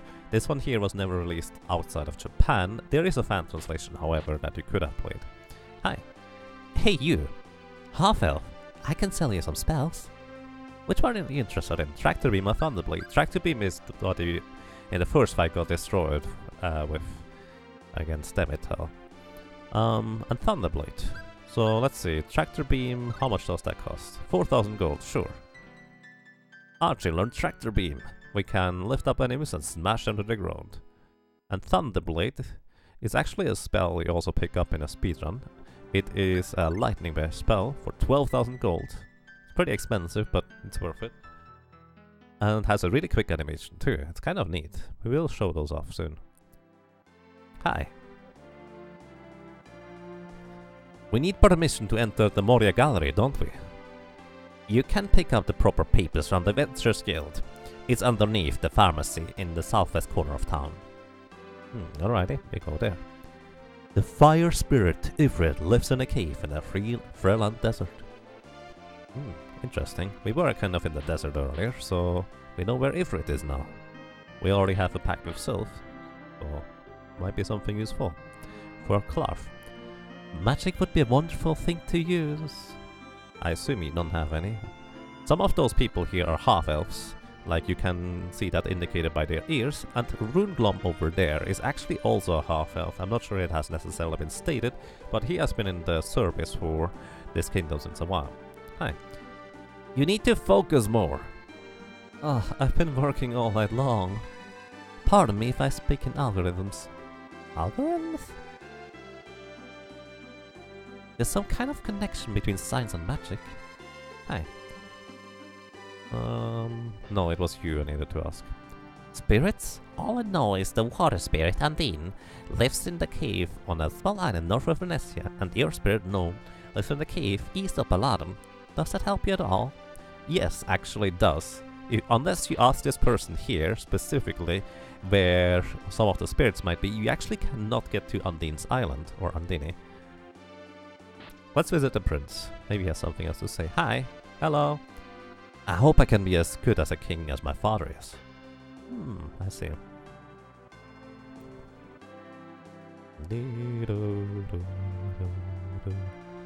Alrighty, this guy here actually has a little minigame. Hi. Wanna try your luck? Test of skill. I've got prizes for you if you win. Need an explanation? No, I actually don't. Try your luck? Sure. Alright, get ready. So the basic concept of this minigame is 17 stones are in the pot. You can take 1 or 2. Whoever takes the last stone loses. So basically it's a very, very simple minigame and very predictable, and you know exactly what you need to do. So 17 stones are in the pot. Let me explain real quick the strategy you want to employ to an extent. It's just kind of a general thing, and I'm probably not going to be even figuring it out immediately, but here's the thing. You want to take the last stone. You can only you don't want to take the last stone, so your opponent needs to take it, which means you want to be the one that brings the last stone to 1, so your opponent does not have any choice but to take the last one. So that means you want to be able to get to your turn with either 2 or 3 stones left, which means you need to...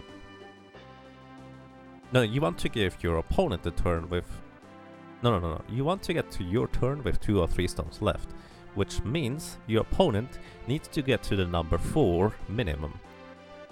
Yes, actually, you need to get him to number 4, which means 4 plus 3 is 7, plus 3 is 10, plus 3 is 13, plus 3 is 16, and basically we want to go with those numbers, since we always want to make him go with exactly 4 at the end. So we need to kind of work our way towards it. So do I want to go first with 17? Yes, actually. And I would like to take 1, because that makes it 16. Oh, we can actually take 3? I was wrong! No, it's 1 or 2. Oh. It was 1, 2 or 3. I'm a dummy.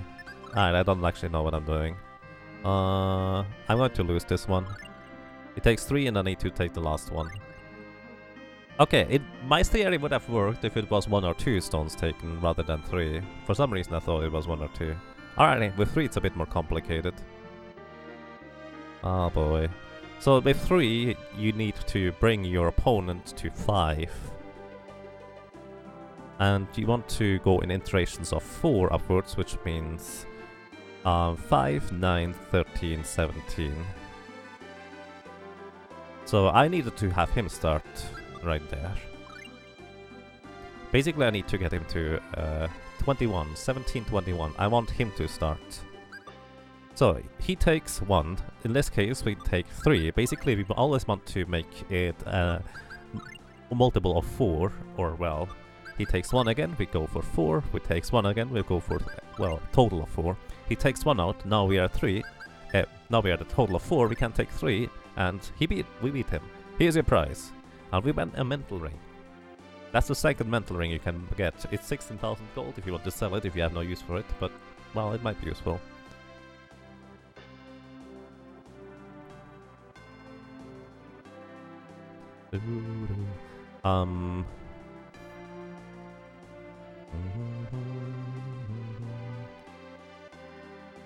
And please, once again, no spoilers, guys.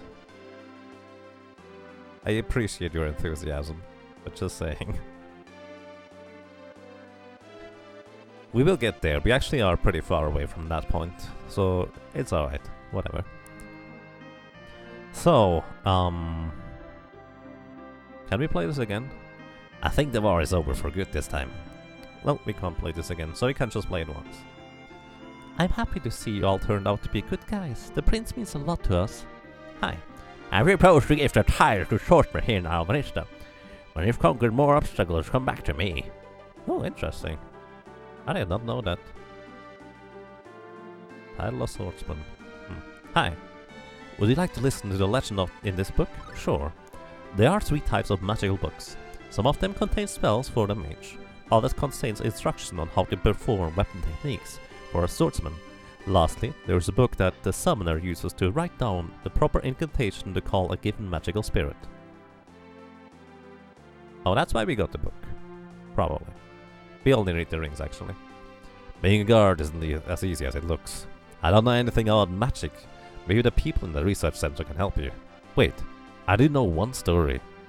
Once upon a time there were no monsters. Then one day, someone covered the world in poison in the hopes of ruling the world. The spirits led by the moon spirit fought every day against the dark power. But one night, the moon spirit didn't come, and the darkness reigned. Then dark spirits crowned themselves kings. I don't remember the rest of the story. That's actually interesting, I did not know that one.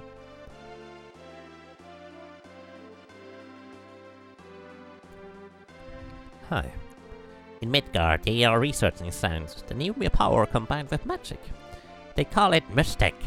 How great it would be for humans to be able to use magic just like elves. It's a wonderful thing for an elf and human to fall in love. Elves have begun to let certain individuals back in their village.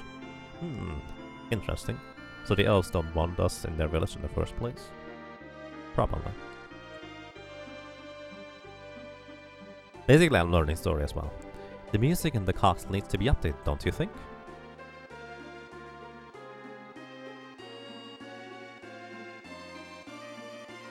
Did you just increase it by a pitch?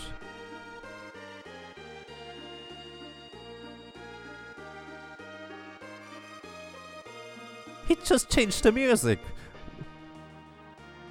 Wait. He just changed the music.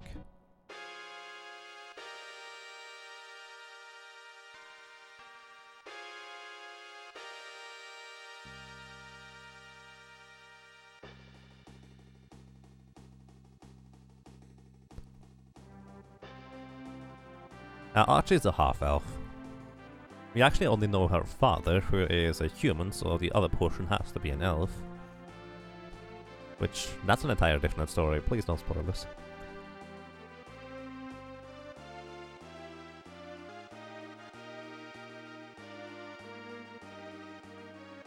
No, it doesn't just increase the pitch, it makes the music more full. I had no idea that was here.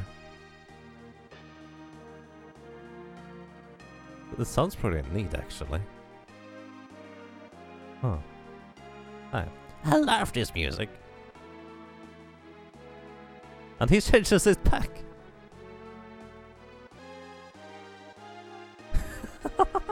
What? Alright. They did put a lot of work into the music and sound design in this game, by the way, as you might be able to tell. The elves are upset that Alvanista and Midgard are allies. I wonder why. So the elves are upset that Alvanista and Midgard are allies. Interesting.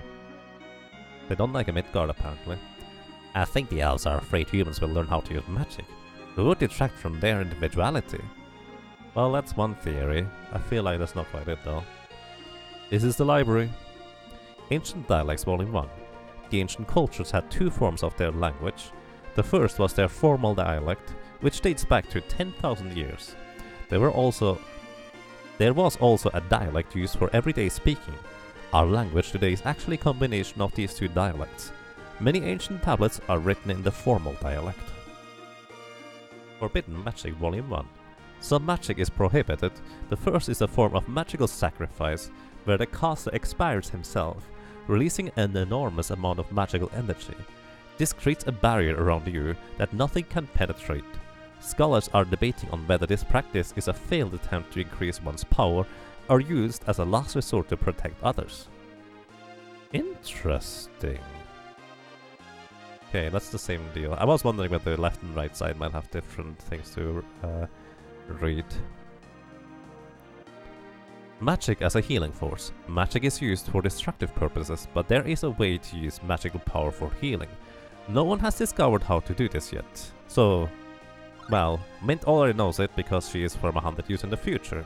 Basically, they are just kind of researching this right now, which is kind of a neat little thing.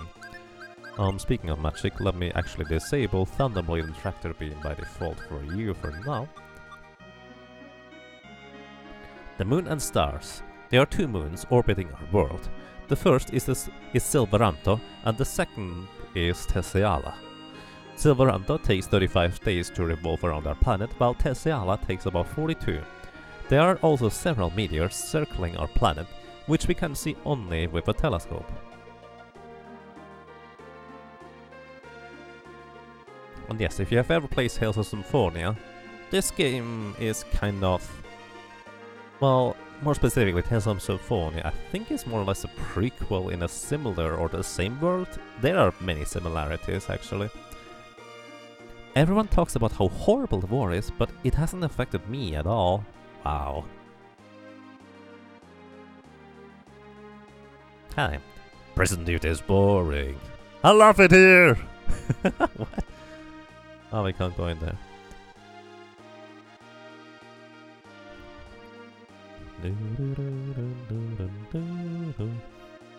And yes, this game here has pretty crazy techniques in the cartridge, and emulating this game was incredibly difficult for a long time.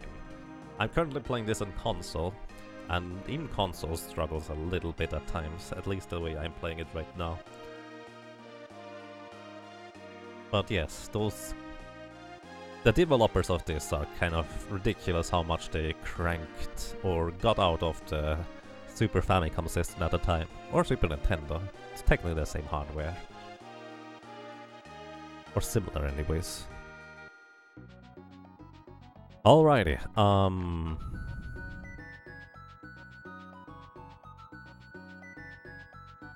let's explore Almanista a little bit further. Just a little. Hey, come here, buddy. What do you want, sir? What are you doing? We're praying to a sky god. Sky god? Yes, there are many spirits in the sky. Okay. I'm just here cause all my friends are doing it. Whatever. Hi. I cannot talk to him like this. Hello. Runeblom is a full-blooded elf, but humans raised him, so he feels more comfortable with them. Oh, he's not a half-elf, he's a full-blooded elf. I did not actually know that. Hello? Sounds like a dog. Sounds like a cat. Sounds like a dog. Alright, that's all there is apparently. And yes, Tales of Phantasia does have a special sound chip in the cartridge, so ZSNES, which is not exactly a actual emulation of the real hardware, and more of a trying to just make the games look and play proper, rather than staying true to the original, had a lot of trouble with this, and I think it got patched specifically because of this game, if I'm not mistaken. Actually, also Seiken Densetsu 3 had trouble with ZSNES. Hi. My son went to Midgard and I'm worried about him.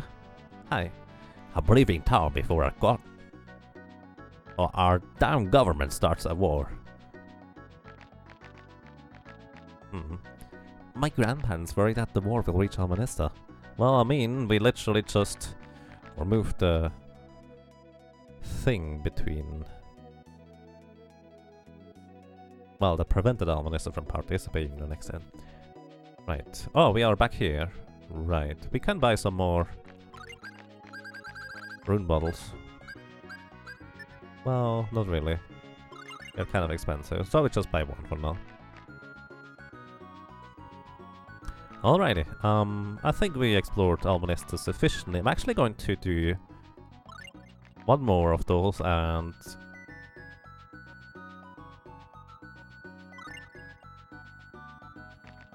that kid is too fast, man.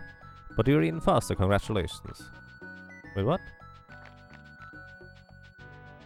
Oh, I can no longer get the thing? I thought I could just farm items. I wanted to get one more item for sale, but... well, I guess not anymore.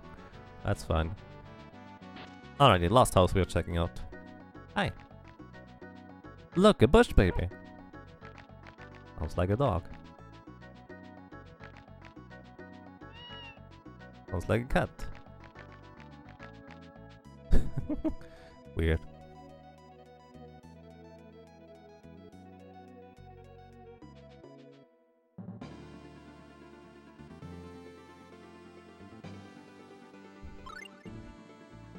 Either way, Tales of Phantasia does have a special sound chip in it, I can tell you that much.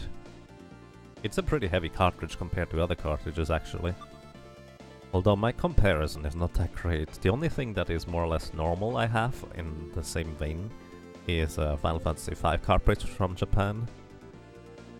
But an actual Tales of Phantasia cartridge is large. Alrighty, so... Wait, we are supposed to pick up a thing from the Mines of Moria, so we can actually go in there. So I probably should do that too, before I go anywhere. Bonk, bonk, bonk. Hello! Hi, who's there? What are you doing out here? Nothing, sorry to bother you. Basically, we just run into every single house except this one, which just knock on it, and apparently we are not allowed in here. That's unfortunate. Hello. There are many people wanting to hunt treasure in Moria. They hang out in the guild here. Right, that's exactly why I wanted to come back here. I forgot about doing that. Hello. What can I do for you? Pharmacy. Orange gummies? Sure, why not? Thanks. Hello. My grandmother told me that the unicorn lives in the White Forest in the west of the Valhalla Plains. The unicorn will only meet the most pure of girls. Fun fact, you actually have to talk to that lady at some point. I think I want too many beers. Hey buddy, I'll sell this sort of dick book, real cheap. Really? How cheap? Well, I'm not exactly giving it away. I'd be willing to part with it for, say, 6,000 gold? I don't have enough money. You know what? I'm going to sell the ice scimitar since I don't plan on using it anytime soon. The mecha halberd is just way too strong. And let's buy that thing. We can sell the cake shield, the chainmail. We don't need the umber cloaks anymore. We don't need the ribbon anymore. Don't need the cloak anymore. We don't really need the spire lance. There's the ice scimitar we can sell. We could sell the black onyx. I will want to have some of them later, but I don't need those until later. Do I? No, actually I'm keeping it. Never mind. We have 2 metal rings. Did I sell one already? Oh, Archie has the other one equipped. That's why. Sell the yellow kings. Wait, we have 2 yellow kings? Or why is it the same attack? I don't know. Either way. We have basically 30,000 gold again. It's pretty easy to make money in this game actually, if you're just looking for it. So, let's get that book. Plethora, learn Zion Storm. Probably requires Cybolt or Demon Fang. Nice doing business with you. How can you possibly stay alert when you're so drunk? Oh, it's because he's a guard, I guess. Let's just heal up everybody. Either way, I assume this is another one of those dual techniques that, yeah. Sign Storm, Sign Bolt, and Blade Storm needs to be mastered.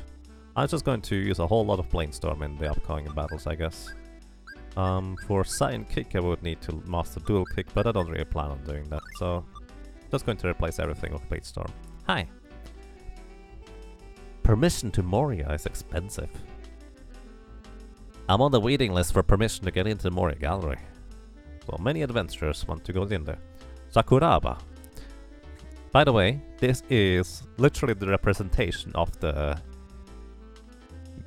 composer of the music of this game, Sakuraba. Motoi Sakuraba, I believe, and his music is amazing. I gotta have a drink to warm up the hands. Tell you what, for 1,000 gold, I'll tell you a secret. Want to know? Sure. It's Kikurimu. This will help you get into the Cave of Spirits. So this is how you learn about that, and we just paid 1,000 gold for it. The Moria Gallery is located to the south of here. When you get to the harbor, go east along the coast. Thank you. Is this where permission slips to Moria are picked up? Yes, let's see. There's one here for Acres Alvin. Is that you? Please, side here. And we received the permission to enter the Moria Gallery. Indeed, this is what you need to do in order to get in there. Good luck, but you won't get as far as you want. A dead end? We will see. Let's take a look around some other places before we head to Moria. That might be not such a bad idea. Cress, it's your decision. Lorraine, you sure you don't want to come home with me? I said no. What? Don't you want to come back to my place? Wow. Rude language. I didn't realize that. The dwarves used to mine the Morium caverns for rare metals. There are treasures abound in the Moria Gallery. Couldn't you? No. You're lost, man. I thought we could make him play piano. Hi. Oh, we've got our own house piano player. We're lucky to have the great Sakuraba here. He makes us all feel better. Listen to him? Sure. Hey, piano man, play us a tune.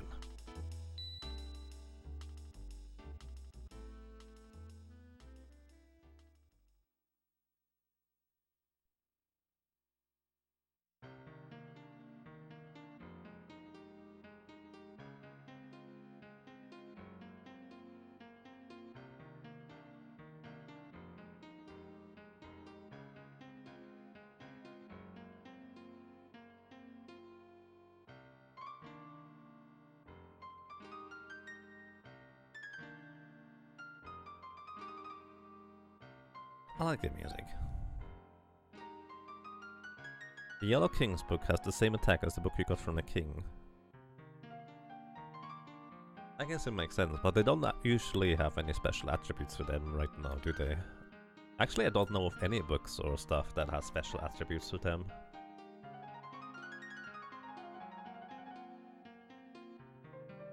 The game's fan translation is quite straightforward. I wonder really how straightforward it is and how much liberty they took. Because I feel like in certain places they took a bit more liberty than necessary.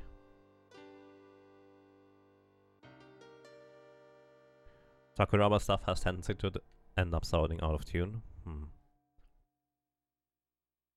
This game does have a healthy dose of innuendo. I mean, let's put it this way, I'm okay with innuendos, but just straight up crude language is really not something I like. Not bad, eh? We also call him the Piano Man. Pretty good, actually. Don't think this is a tomato game? I'm not sure what that means. Hey, Dekip, welcome. How are you doing? As much as possible? Yeah, which is why I say it. As to be fair, I don't know what the actual translation or the actual thing is for Japanese. Maybe I should give those pieces to Kishura sometimes, just so she could translate it. Would actually be curious about that. Alrighty, so we are supposed to go to the Moria Galleries sometime or look around. It would be faster to not go to the Moria Gallery right now and quote-unquote look around for things. We did get more summon spirit pact rings, and we also learned where Andini is, and we learned where Ifrit is, and we also learned where the Cave of Spirits is and how to get in there. But, well...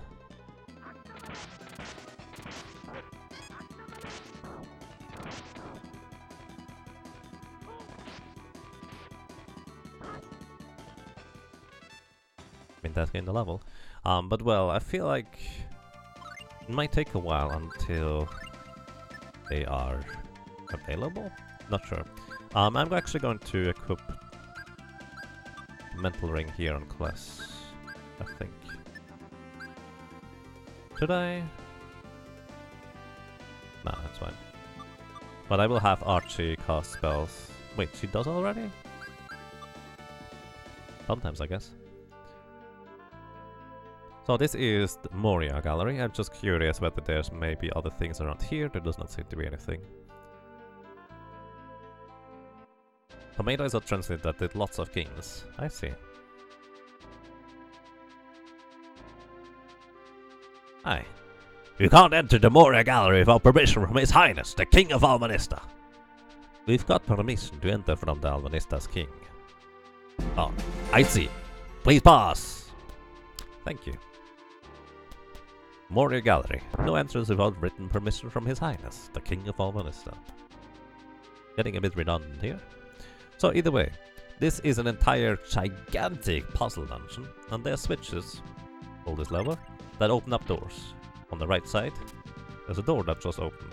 Unfortunately, I don't think you can actually hear that it's on the right side on stream, can you? As in, I'm curious, can you actually hear that this door just opened on the right side? I will point out some more of those. Can I hit this lever again? Yeah, you should be able to hear it on the right side. At least I do, but I don't know whether this gets through properly on stream. And Thomas Ford just subscribed with Twitch Primes. 2 ROMs in a row. Welcome back, sir. Thank you so much, Thomas. Well, I'm glad you enjoy your stay. Moria Gallery, floor 2.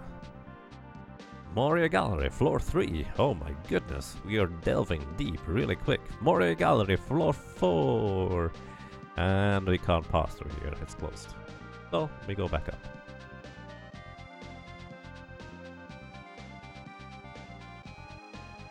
This is the only Tales games you haven't played. I do recommend the PlayStation version if you want to have a good casual experience. The SNES version is, well, it's a bit more basic than the more advanced Tales games, let's put it that way. It does have the basic formula, but there's quite a few things that are, let's say, missing a little bit. Alrighty, on the right side there's a door that does not open yet. We need to actually go to the left side here first. Pull this statue onto the switch. And this statue here, it won't touch. But this statue there opens up this door here, and then we can hit this lever. And there's a bunch of bats, and there's a midget. Oh my goodness, I'm getting destroyed here. Well, rip. Actually going to have Clark call spirits.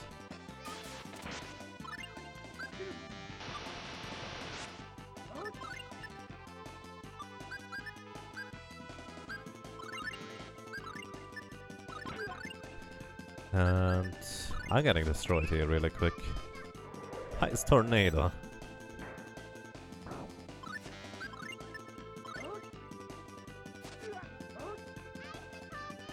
Well, Clark's actual attack power seems to come into the thing more handy than I expected it to. Oh boy. That's a lot of damage. I'm actually going to have Archie just straight up cast the stronger spells instead of the more basic ones. Let's have her cast Lightning and Lightning Blade. And also Thunder Blade. Because we are taking a lot of damage right here. And I'm not entirely sure how to avoid that. Aside from, well, killing them before they kill us. But right now I don't have a good ability to do so.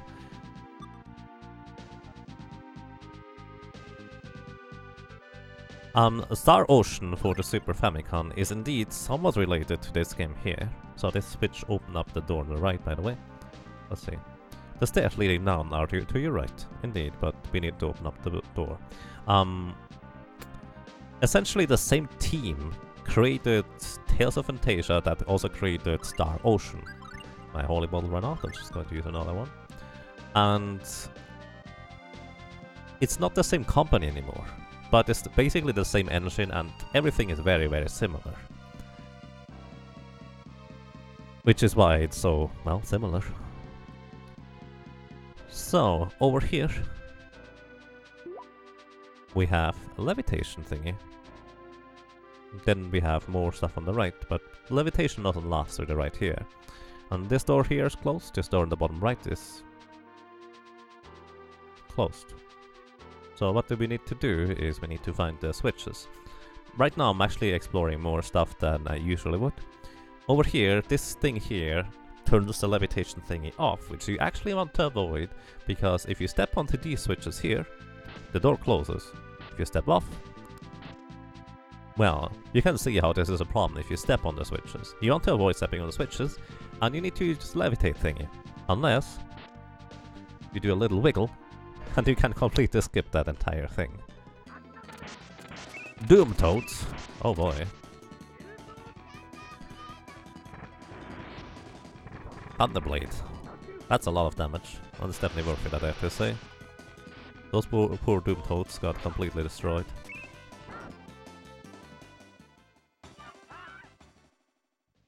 I'm not sure Sylph is all that great right now, but I guess it kind of works for the most part. Let's give some orange gummy to Mint, and also to Cress. Use Remedy Potion to remove the poison. So... maybe I should also have Cress be more in the back row, or at the back anyways, so we can use Lightning Bolt more easily. Once again, you can only use ranged abilities, long range, and only use close range ability from close range. So I need to actually be able to be far enough away from the enemy to use the Lightning Bolt in this case. So, this statue here is on a switch. If I move it off, the doors, both this one and this one over here, actually open. Which is how you get to the next floor. So essentially, each floor has a puzzle that you need to solve.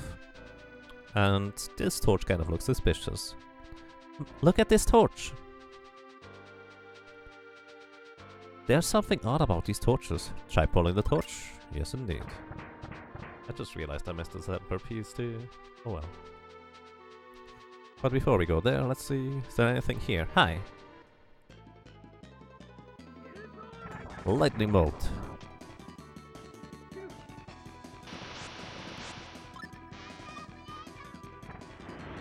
Archie is just casting Thunderblade too right now.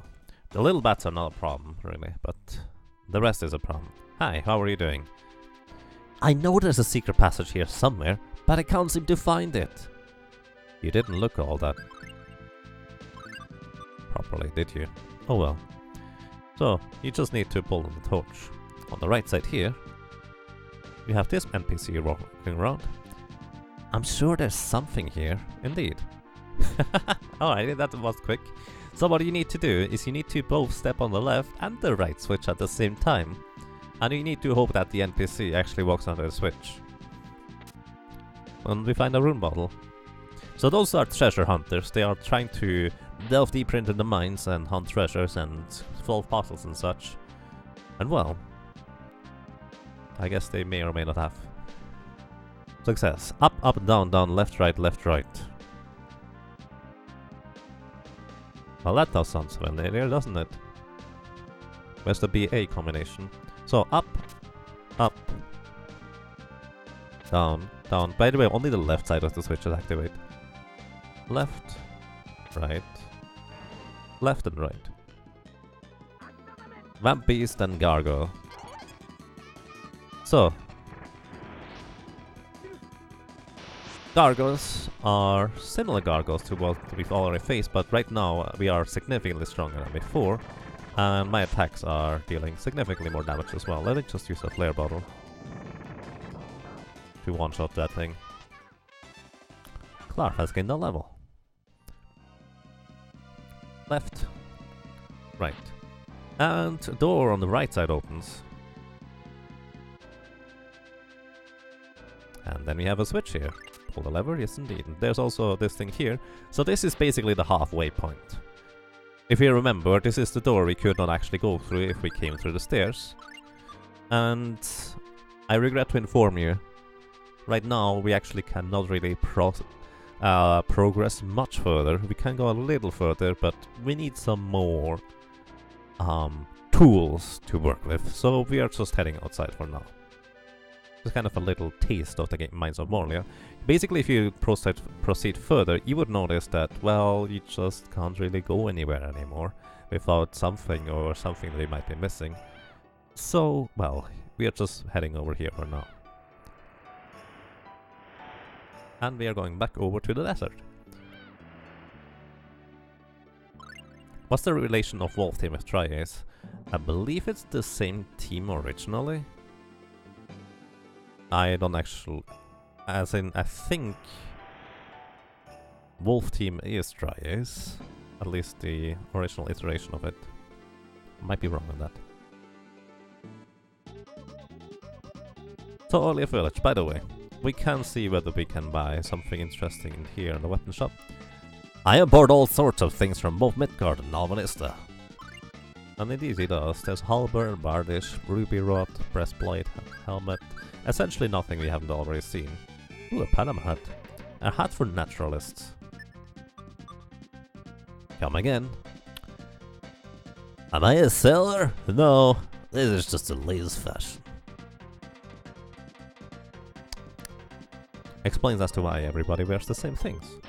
Either way, this is Olive Village. Let's see whether we find something interesting here. Hi. Big Mike. The magical spirit of fire, Ifrit, lives in a cave to the east of here. But the cave is filled with lava and monsters. Yeah, to be expected from the spirit of fire. Could be a bit dangerous to go in there. Hi. Rex. Oh, it's hot. His name is Rex. Let's see whether there's anything interesting in here. Grocery store, that's a lot of people. Hi. I need a date, but I've already gone out with every girl here. Well, seems like a small village. Wish Kemper. We're all friends in this town. It's impossible to keep anything secret here. This is a grocery store. Yeah, that's not a secret. I'm shy, but I'm a wallflower. Ignore me. That's what I really want. The food here? It could be better, could be worse. Alright. Hey Micho. Sorry, I'm engaged. I guess they are just going here for finding dates. I'm not sure what to say. Ah, garçon, there you are. I'll have a nice juicy steak and a bottle of your finest wine. Oh, I could have sworn you were my waiter. Garçon is what you say in French to the waiter.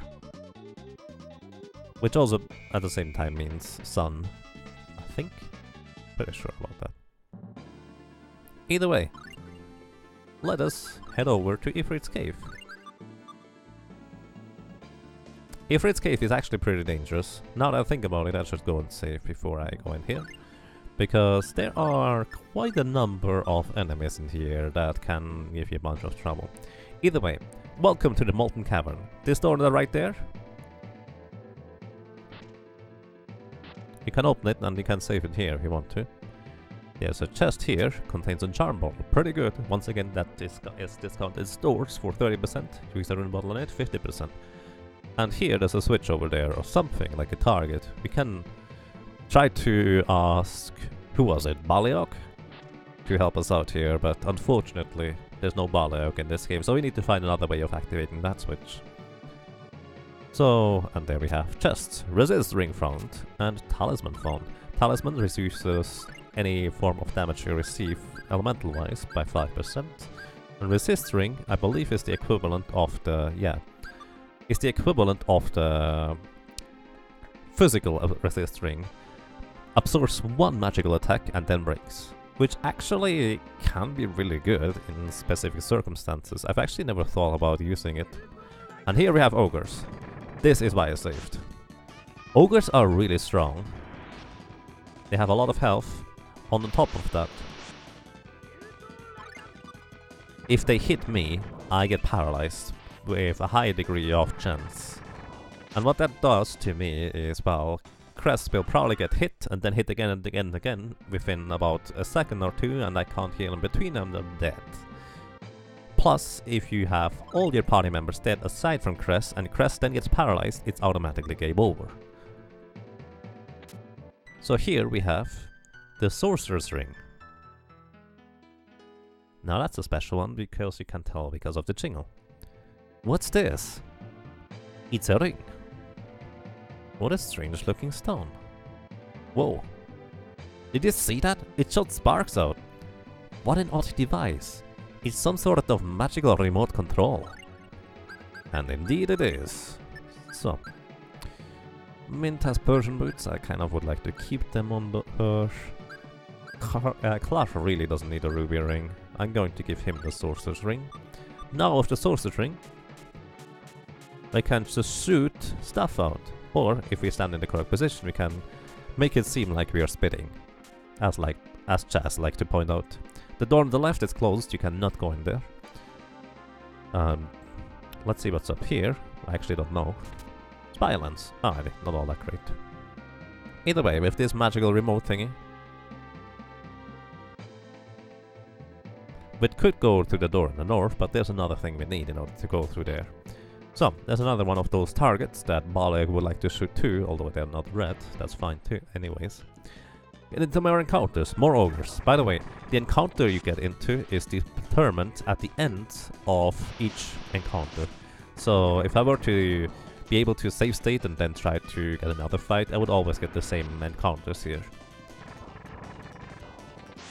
But at the same time, encounters are very manipulatable. Also, you can see I'm just pretty much spamming lightning bolt, and it costs a fair amount of TP, but it's just significantly strong on average to use orange gummies to recover TP, since you really are not lacking for money anyways to buy orange gummies. So here we find a savory, we find a question mark weapon, and a battle rune. Battle rune increases your attack power by 10%. So instead of having 30% damage reduction, I can just deal more damage instead. Let's do that. And let's put the damage reduction onto our little Archie instead of having the mental ring. Once again, I really like the mental rings, but wait, you can't equip that? Didn't I? Persian boots at the bottom. You cannot equip Persian boots?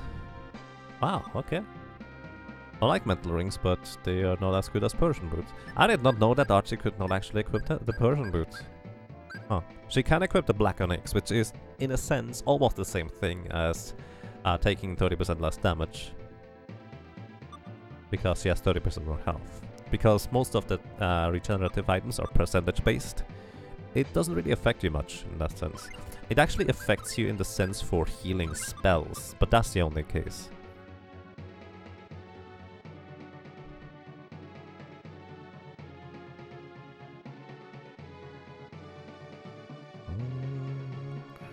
So here we have more chests. Makes gummy and 1000 gold. So always the blue chests are somewhat a bit more special than the others. It doesn't necessarily contain a key item, but in this case, it literally contains a key. But it could just be a different type of special item that you may not get otherwise. So this is the door. Just to the left, up there is where we found the sorcerer's ring. It's basically just a nice little roundabout, and you loop back to the entrance through here. I tend to forget sometimes that I know the layout of those dungeons, but people are not necessarily familiar with them. So feel free to point out when I'm going through those a little bit too fast. Also, Blaze Storm is actually stronger than I gave it credit for, I dare to say.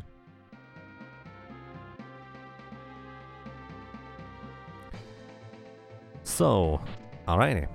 Now that we have the Sorcerer's Ring, we can activate this thing here. The door on the right here opens. With the Magma Key, we can actually go to the next door right after it. That, well, we would not have been able to otherwise.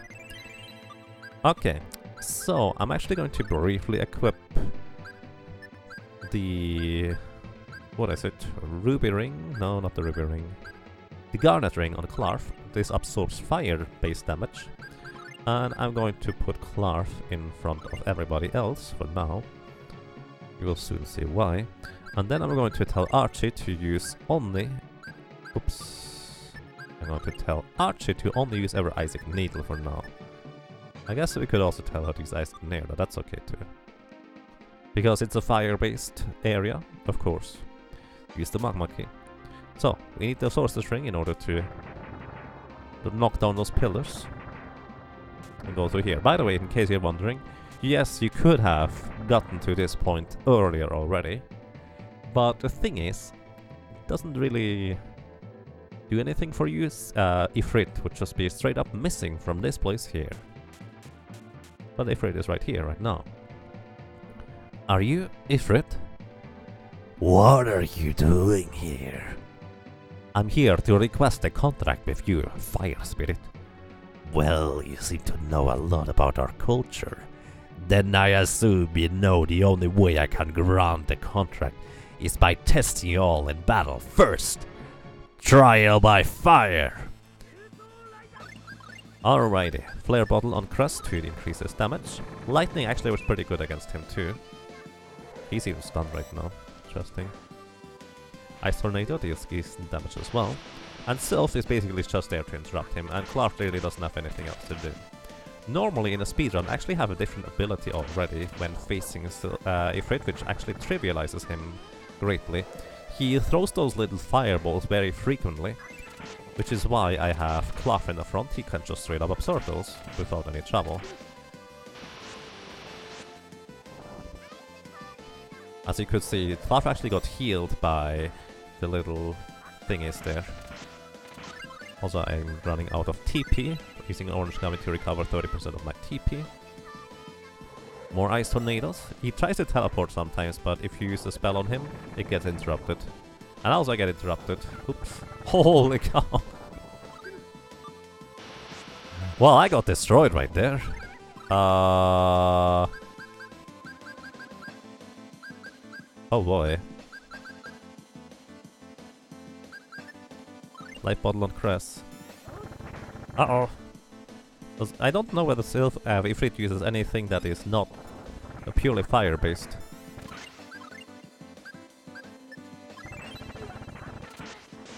Okay, we got him.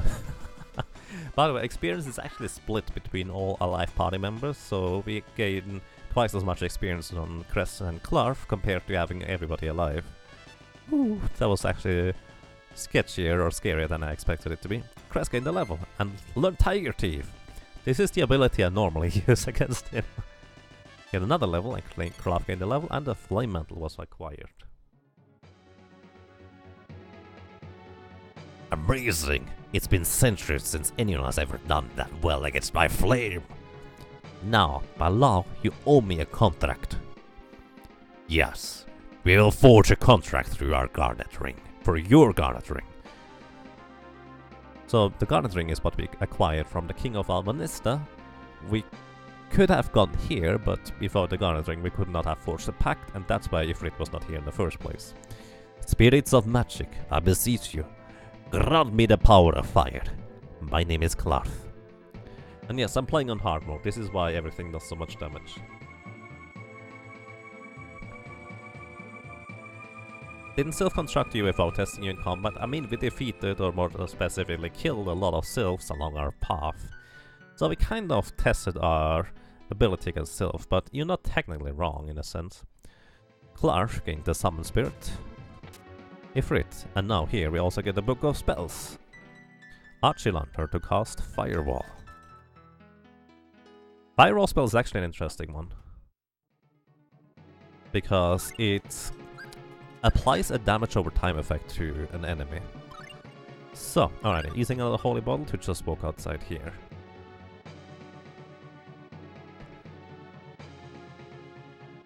And, well, Ifrit is actually usually one of the really easy bosses to defeat, so I was caught a little bit by surprise, but at the same time, once again, I usually have the ability called Tiger Teeth, or Tiger Blade as it is called in newer iterations of Tales of games. And this is pretty much your bread and butter ability, or cookie cutter? Your best ability for a long time to come, let's put it that way. It's incredibly useful, it's really strong, really quick, and speed more than anything else is kind of important. Let's go to the inn and recover our party after we've fallen quite significantly. Happy Thursday!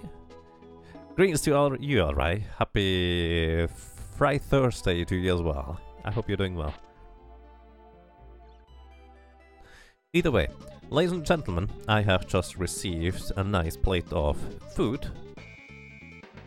So I'm going to take a short break, and let me think about this real quick. Are we going to continue with this game? I like playing this game actually in short spurts, just kind of more or less preparing for what I want to do next.